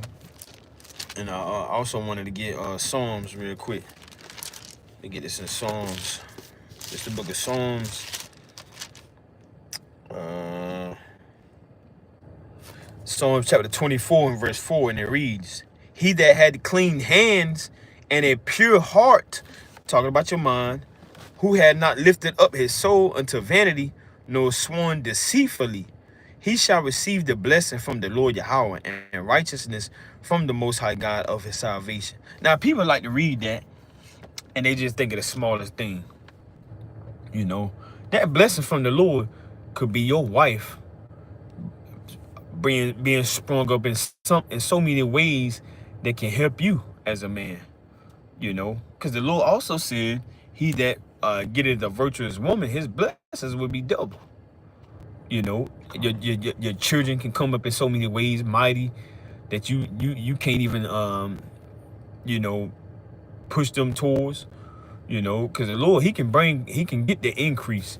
You know, you show them one thing, but they'll double down into something more righteous. You know, just as well as Jesse. You know, Jesse, the Lord looked at Jesse as a decent man, but his son was more mightier in the eyes of the Lord than he was as a man. You know, just imagine you a mighty man, but your son more mightier. You know, that's gonna speak dynamics towards you. Just imagine you a decent woman, but your daughter more mightier. That's gonna speak many things. You know, that's gonna help the household in so many ways. You know, so that those blessings, the Lord can you know, can trickle it down so much that it's not just you, it's your household. Now, I also want to get Romans chapter 12 real quick. This is Romans chapter 12. Because we have to have our mindset in subjection of righteousness. You know, many evil thoughts may try to come up. You know, you may think evil thoughts towards your brother, towards your sisters, towards your woman, towards your nearest fellow. You know, those that you labor with. So you got to renew your mind in a sense. Because every day isn't going to be a day where you just got righteous thoughts. If you don't believe that, read Jeremiah 17:9. The heart is deceitfully wicked. Who can know it? You know. So this is Romans chapter 12 and verse 2, and it reads. I'll start at verse 1. Romans 12 and 1. "I beseech you, therefore, brethren, by the mercies of Most High God, that ye present your bodies a living sacrifice, holy, acceptable unto Most High God, which is your reasonable service." So our reasonable service is not being selfish. Our reasonable service is presenting ourselves before the Lord, ready to sacrificing our time. You know, it's past midnight. You know, and we gotta come back out here tomorrow. You know, that's presenting ourselves to the Lord. You know, sacrificing. You know, we're not putting our women first. You know, we're not putting our households before the Lord. We put the Lord first, and then everything else behind it is gonna get the leftovers. You know, I'm gonna go home tired. I'm not gonna be lively with my children. You know, they gonna get the leftovers. You know, I'm giving it all to the Lord, and whatever left over after that, hey, it is what it is. It doesn't matter if my woman say, "Well, you're not the man you used to be in the bedroom." You know, you're always tired. Well, hey, we don't care. You know, because when the kingdom come, the Lord is going to give us everything that we lost. You know, it doesn't matter if your son say, "Well, daddy, you know, you're not fun anymore. You're always tired." Hey, that's because I got to do the work of the Lord. You know, we present our bodies as a living sacrifice. Out here in the sun, hey, this ain't no joke. If you on the highways and byways in the summertime, as an Israelite, a street teacher, you know what the time it is. You know it get hot and nitty and gritty and real nasty out here. Sweating all day. your shirt wet, you swiping Skittles when the sun go down, you going home with bumps all on you, bumps on your neck, bumps on your head. You know, it's a laborer's job out here. You know, and now on top of that, you got to deal with spirits. You know, hey, we just got bit up with mosquitoes. You trying to figure out if it's real mosquitoes because you got off spray, you got some mosquito oils and stuff. You strapped up, you covered up, but somehow you still getting bit. Getting tagged. Yeah. And you worried about, well, hey, I heard in this city it's a lot of people that got HIV. Well, I wonder if the mosquitoes gonna bite us. You know, a lot of brothers saying, nah, I don't want to go out there. You know, I'm gonna get bit by the mosquitoes. I might get a disease. Well, brother, hey, that's the Lord gonna get you. You know, yeah, your faith ain't there, man. You know, a lot of Israelites, they double back, man. They full-fledged. You know, some of them might pop up in the wintertime. Hey, the Lord doesn't care if you what they call it, hot nature, cold nature. You got certain hot nature Israelites and you got certain cold nature Israelites. Cleanse your mind. You know, you got to cast off those mortal thoughts. I'm not an outside Israelite. You know, why can't we just hold camp inside? That's off. You know, let's just do camp inside. Let's just do the videos. You know, we got a lot of videos we got to get done. You know, let's just stay inside. You know, hey, it's better for the children. We get to stay around and the children. You wicked. You know, where did Moses say let's stay inside? Let's go into the tents. You know, oh, that is Acts chapter 7. The Lord dwelling not in temples made with hands. No, the men of the Lord, they gonna be on the highways and byways looking for the elect. You know. So, hey, it's a sacrifice, man. This whole walk is sacrificial. You know, you ain't got no animals. Where you gonna get your animals from to sacrifice? This whole walk is about sacrificing. You may lose your wife. You may lose your children.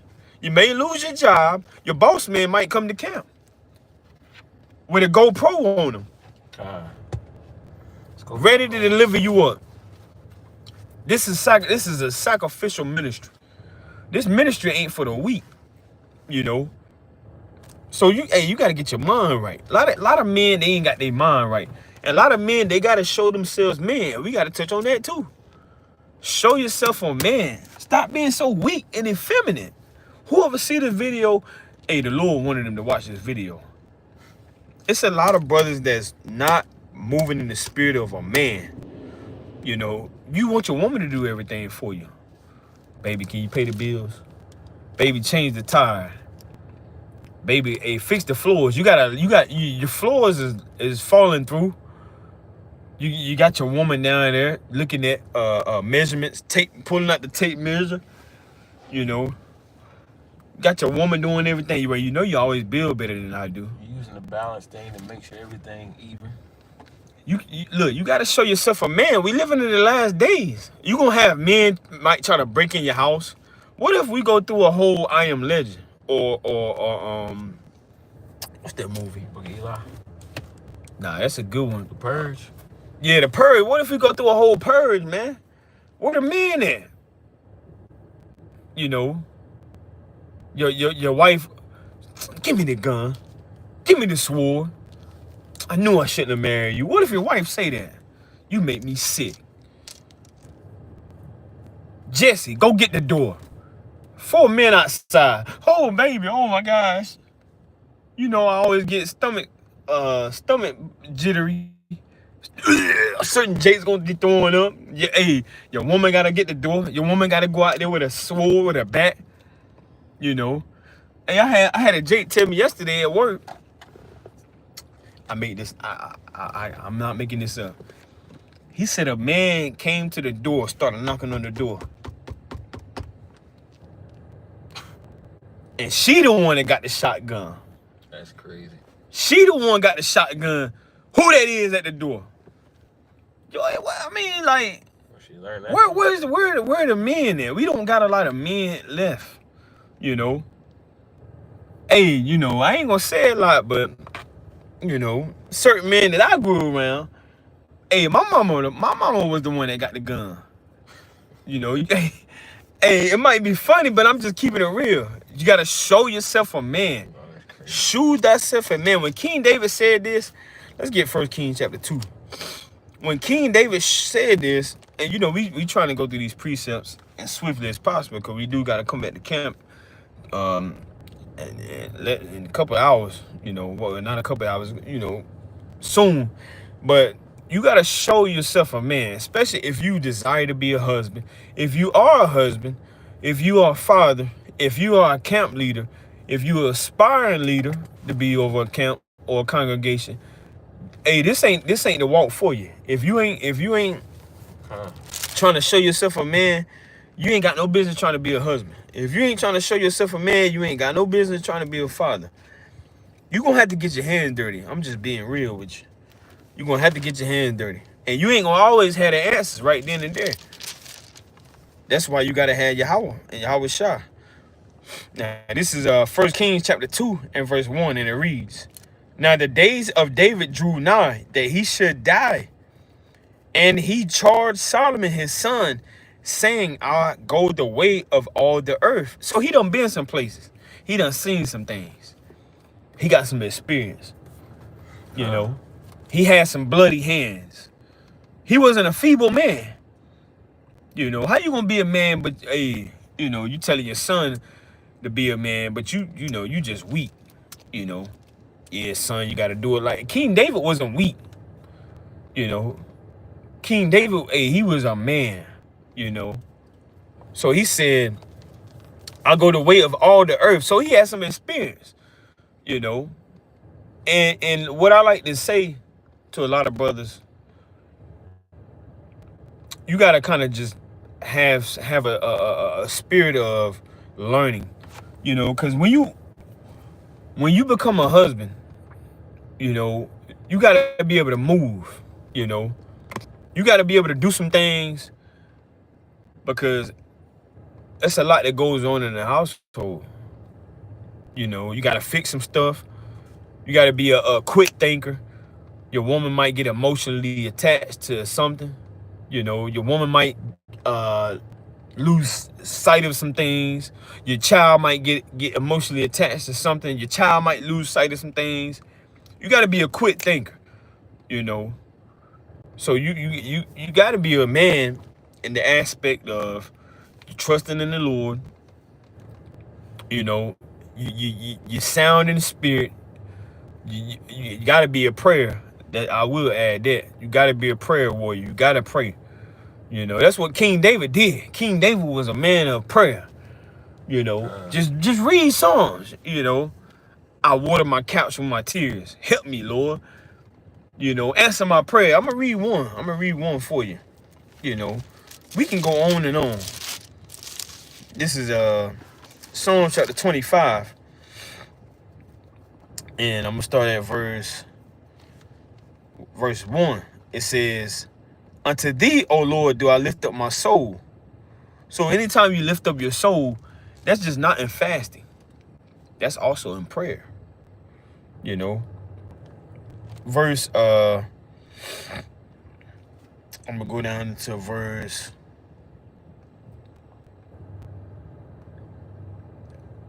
16, Psalm 25 and 16. Turn thee unto me and have mercy upon me. The only way the Lord is gonna turn unto you is if you are communicating with him, prayer, asking him. You know, how can somebody turn to you when you're not regarding that person? I could ask this brother a question and he may turn to me and look at me. That goes into prayer as well as talking to that person. So how we talk to the Most High? By prayer, by supplications. So turn thee unto me and have mercy upon me, for I am desolate and afflicted. So it's many things. Also, Psalms 141. You could just find out how much King David was in tune. Now this is Psalms 141, and I'm gonna start at verse 1. Lord, Yahweh, I cry unto thee. So King David was a man, you know, that actually was in tune with the Most High. You know, he wasn't out of tune. You know, when you tuning something as far as an instrument, you got to make adjustments. You know, on the move. You gotta hit that note, doom. You gotta tune it, doom, tune it, doom, tune it. The Lord gonna try you. So every time the Lord try you, he's tuning you up. So he was tuning King David up to the point where he was trying him every day. You know, Psalms 141:1. Lord Yahweh, I cry unto thee, make haste unto me. Give ear unto my voice when I cry unto thee. Let my prayer be set forth before thee as incense, and the lifting up of my hands as the evening sacrifice. So, and that's just a couple verses. You know, there's many verses that we can pull. You know, so hey, if you striving to be a man, to be a husband, to be a father, to be a leader over your wife, your children, congregation, or whatever it is, you gotta be praying like crazy. You have to, because let's just say you got a lot of responsibilities. You know, you may not be able to fast every day. You may not be able to fast all throughout the week. But what can help you is prayer. You know, Yahweh Shah said it best. This kind can't leave unless it's by prayer and fasting. He didn't just say prayer and fasting only together. He said prayer and fasting. So as a man, you got to show yourself as a connector with the Most High God. You know, because that's where your strength comes from. The Lord said it best. Revelation 21:3. You know, he dwells with men. You know, he didn't say he dwells with little boys. He said he dwells with men.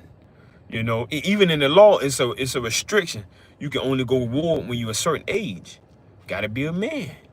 You know, so many things that the Lord connects, and when it comes to the aspect of a man, you know, and we can go all night, but you know, we have to be balanced in all things that we do. We don't want to make this lesson too long than it already is.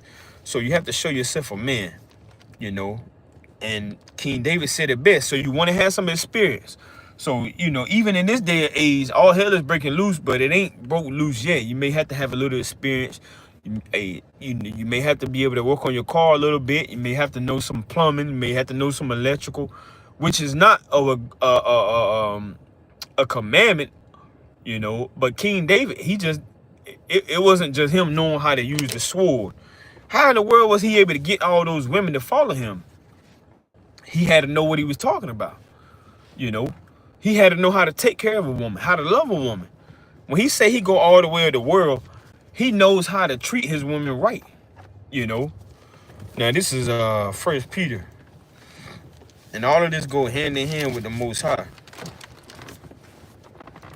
Now this is 1 Peter, so like it may be 2 Peter that I want. It may be 2 Peter.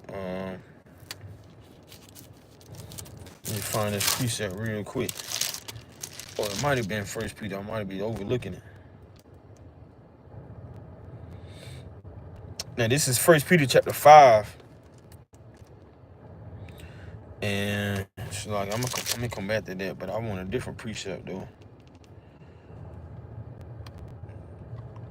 This is 1 Peter chapter 3. And I'm gonna start at verse 1, and it reads, likewise, ye wives, be in subjection to your own husbands, that if any obey not the word, they also may without the word be won by the conversation of the wives. Now I want to go down to verse 7. Likewise, ye husbands, dwell with them according to knowledge. So when David said he go all the way of the earth, he wasn't just talking about riding on his horses, his cattle. He has some knowledge. He has some experience. Giving honor, so like it, dwell with them according to knowledge, giving honor unto the wife as unto the weaker vessel, and as being heirs together of the grace of life, that your prayers be not hindered.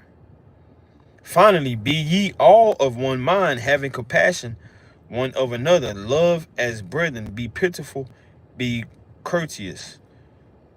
Now, the part that I want to touch on is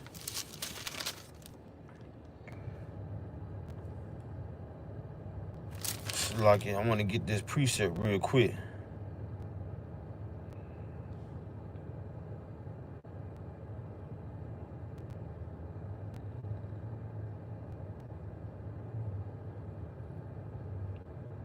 might be overlooking it.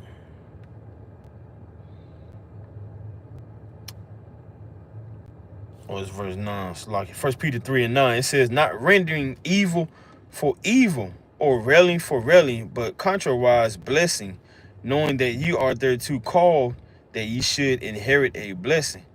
So there was a point in time, and we're not gonna get that count. There was a point in time where King David lost his wives. So if he lost his wives, he had to lose the children too. So if that man was evil, the Lord could have just took all of that from him, and he had not got it back.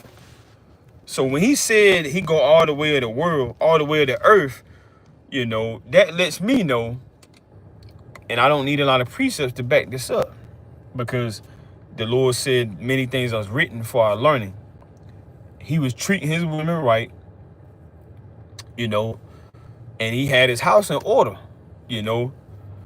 So he was telling his son to show yourself a man. So, but his son actually had different things as far as giving his strength over to these women, talking about Solomon. But reading this one more time, let's go back to 1 Kings chapter 2 and verse 2. I go the way of all the earth, be thou strong therefore. So in order for you to lead, you have to be strong.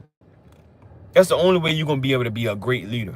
You have to be strong, not just physically, but you have to be strong spiritually as well. And one thing we know, King David was strong spiritually.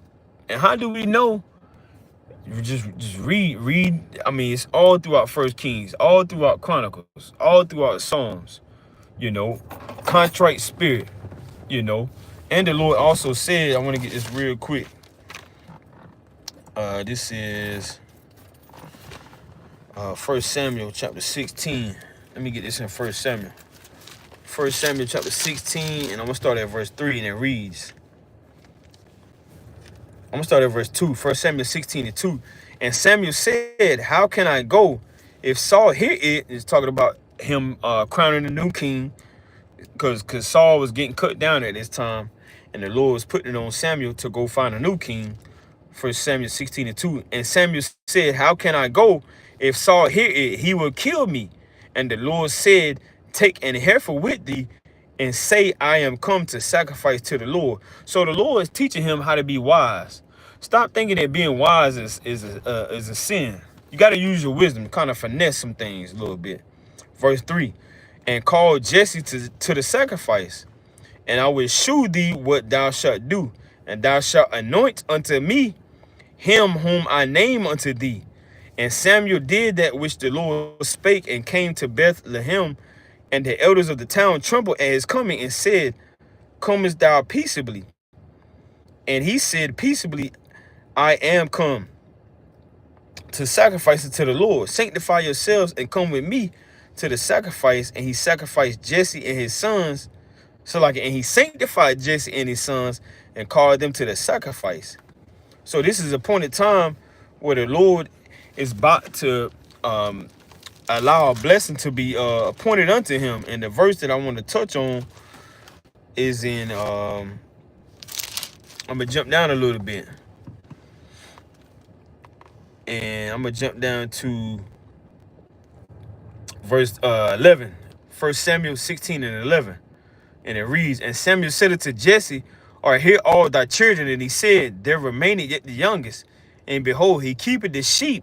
And Samuel said unto Jesse, stand and fetch him, for we will not sit down till he come hither. So the Lord allowed this prophet to go through all this, which it wasn't nothing to him, because a man that's on fire for the Lord, he gonna go through whatever he got to go through. Verse 12. But in a sense, you know, it may not be your time yet. You know, hey, stop thinking it's over. You know, King David didn't know when his time was going to come. He was just out there dealing with the animals. You know, but even when he was dealing with the animals, he still shewed himself a man.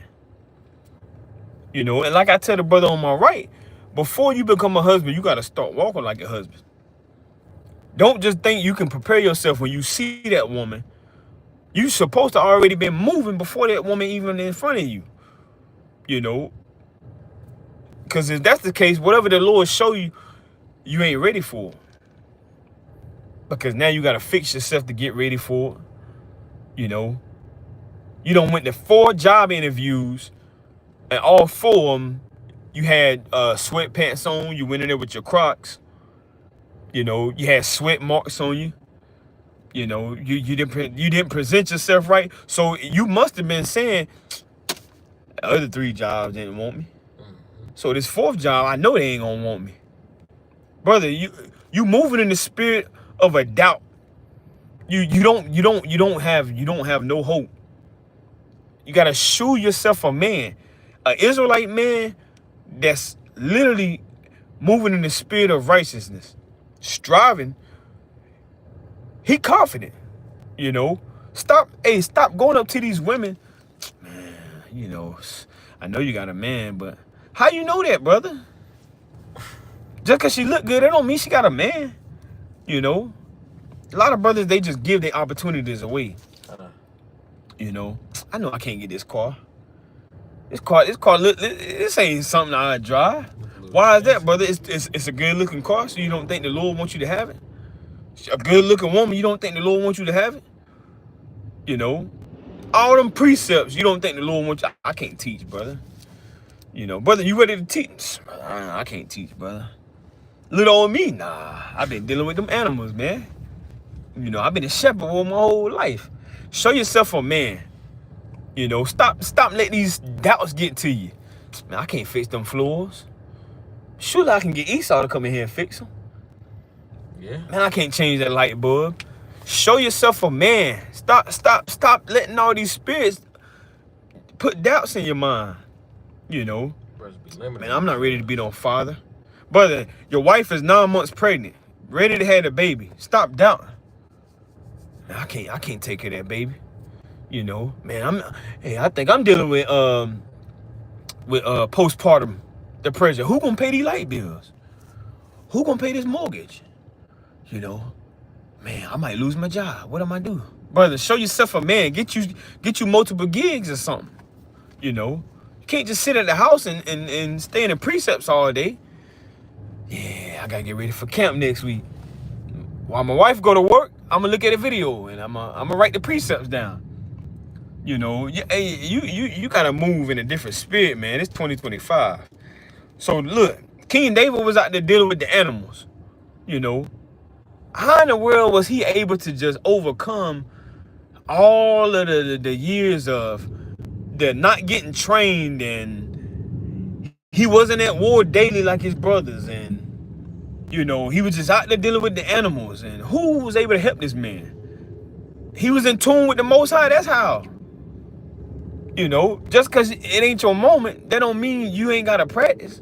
You ain't got to rehearse the righteous acts. You know, that don't mean you just kick your feet up and just sit back and just not move. So King David, hey, he was out there with the animals, but hey, he was ready. And that's what the Lord is looking for. He's looking for a man that's ready. Ready to take hold and lead with confidence. What did Caleb do in Numbers chapter 13? Caleb was ready. You know, hey, we can overcome. You know, Joshua was ready. Joshua won't just sit. Moses got it. Yeah, he mighty, man. He done part of the Red Sea. He done allowed all of the firstborn to die. You know, he done speak to the rock. You know, he out there with Aaron. You know, Joshua was ready. Caleb was ready. You know, Ezekiel was ready. In Ezekiel chapter 20, Ezekiel lost his wife. Elisha was ready. You know, he stayed ready. You know, Peter was ready. You know, Lord, I never known the man. I don't know that man. Second time, I don't know that man. Third time, I don't know that man. Did Peter just give up after that? You know, Peter could have got sifted out easily after that. Easily. You denied the righteous. Easily got overthrown. You know, a lot of brothers, man, I don't went off last week. Man, I can't go on the highways and byways. Nah, man, I can't go out there. You know, man, hey, it's so many things our forefathers done fell short of, but they continue to show themselves. Man, so we're gonna finish this. 1 Samuel 16:12. And he sent and brought him in. Now he was ruddy. That doesn't mean he was a white man. It just means he was a beautiful, melanated brother. You know, stop thinking that you see this word ruddy and it's just talking about an Edomite, you know. Don't let these apologetics jam you up thinking this word really means, see that? They was red. Yeah, that's You all. know, no. Study the precepts. Get into the etymology. You know. Now he was ruddy and withal of a beautiful countenance, and goodly to look to. And the Lord said, Arise, anoint him, for this is he. So the Lord is saying, this is he. Every time you put your head down. Man, why did I break that precept down wrong? The Lord is saying, this is he. You know. So he said, verse 13, Then Samuel took the horn of oil and anointed him in the midst of his brethren, and the Spirit of the Lord came upon David from that day forward. So Samuel rose up and went to Ramah. So the Spirit of the Lord can be put upon you without you having to have a PhD. You know, a lot of brothers, man, well, the sister, you know, the sister, man, she went to Yale. You know, I ain't got no degree. Did David have a degree? You know, I ain't ready. You know, I don't know nothing. All I did was stay at my mama's house. You know, hey, Jesse, he was tending to the animals behind his dad. You know, his other brothers, they got experience. But the Lord put his spirit on David. He didn't put the spirit on his other brothers. So that's something to think about.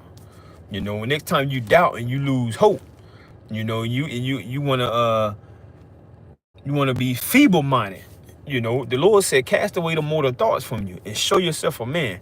You know, before you actually, even if you're at a point where you unsure, you don't know where to go, you don't know where to start at, what do I study, how do I study, what do I need to do? Hey, you got to do what David did. You know, and David constantly prayed, meditated on the Lord, meditated on the Lord's word, constantly stayed in the spirit, you know, constantly asking the Lord to renew his mind, you know, constantly asking the Lord to forgive him, you know. Got anything? And so, hey, Lord willing, this was edifying to you. All praise to Yahweh Bashem Yahushua. This is Isaiah chapter 26. And we're going to start at verse 3, and it reads, Thou would keep him in perfect peace, whose mind is stayed on thee, because he trusted in thee. So keep your mind stayed on the Lord, you know, because that's what David did. That's what Moses did. You know, Moses said, Lord, whom should I say sent me? They're not going to believe me. I am he. You know, I am, you know. So a lot of people saying, man, they ain't going to believe me. They just shut the door. King David, hey, he didn't shut the door. Moses didn't shut the door. They showed themselves men. You know, they cleansed their hands. They set their mind right. You know, they showed themselves men, and they ordered their house aright. And that's what we got to do. You know, we got to do that every single day. Just because we do it now, hey, if the Lord allows us to see Sunday, just because we doing it now, we got to do it all over again Sunday. Got to do it all over again Monday. Back to the first day of the work week. Back to the second day, clocking in with them demons. In the midst of them demons. Got to do it all over again. You know, certain individuals, they don't have it all together. So, hey, the Lord might have pointed it for you to have it all together. So you can help somebody out. You know, King David was dealing with the sheep, but the Lord used him. Hey, guess what? He overcame Goliath. And then with him overcoming Goliath, hey, the whole camp was able to fight the Philistines. You know, but it first took for David to overcome Goliath, and then the rest of the camp got in line. You know, but it starts with you when you feel like there ain't nobody watching. When you feel like there ain't nobody dealing with you. Because King David was dealing with them animals when he felt like nobody when his people felt like nobody was dealing with him. You know, verse 4, Isaiah 26:4. Trust ye in the Lord Yahweh forever, for in the Lord Yahweh is everlasting strength. And that's even when you get down and out. Because that's even with Job. Because Job trusted in the Lord. Even when his wife said, curse the Most High. Do you still retain your integrity? You know, you might lose some things. You know, you may lose, you know, hey, you may get weak. You know, no sleep. Your hair might fall out. Your skin might get all jammed up. You know. But guess what? You got to continue to trust in the Lord. Because what everybody else looking at, you know, they may be looking for answers, you know, and it may be able to get resolved through you. So the answers may be able to come from you, you know. And guess what? We got King David as a king, but more so, we got Yahushua as our king, and we got Yahweh, you know. So look back what King David told Solomon to do. Show yourself a man, and that's keeping the charge of the Lord. That's keeping the commandments. That's keeping faith, you know. Your job say, hey, look, you can't work, you know. You keep striving. Your job fire you, you keep striving. You know, your woman leave you, you keep striving.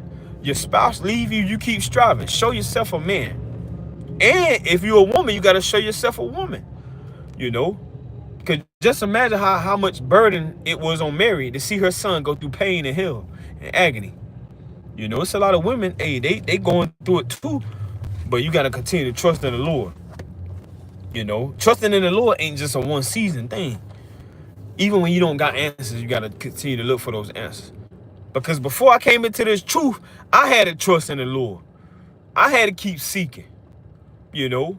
Never would I thought I would be teaching you the Bible, giving you the precepts, telling you how to go the right way, telling you to stop sinning, telling you to stop going off, telling you to stop masturbating. My life was in shambles to a point in time where I didn't even want to tell nobody nothing. But here I am now. So just like King David, continue to make himself available. Just like I had to continue to make myself available. You got to do the same thing. And you can do it. Because how I know that? Because the Lord allowed me to do it. You know, Fisherman for Zion, Brother Hosea. Brother Joel. Hey, Lord willing, this was edifying to you. All praises, glory, honor to Yahweh. In the name of his son, Yahweh Shah. Called Halal Yahweh by Hashem Yahweh Shah HaMashiach. We don't count this as a light thing to do. Peace and blessings to you. Shabbat Shalom. Kwam Yashawala.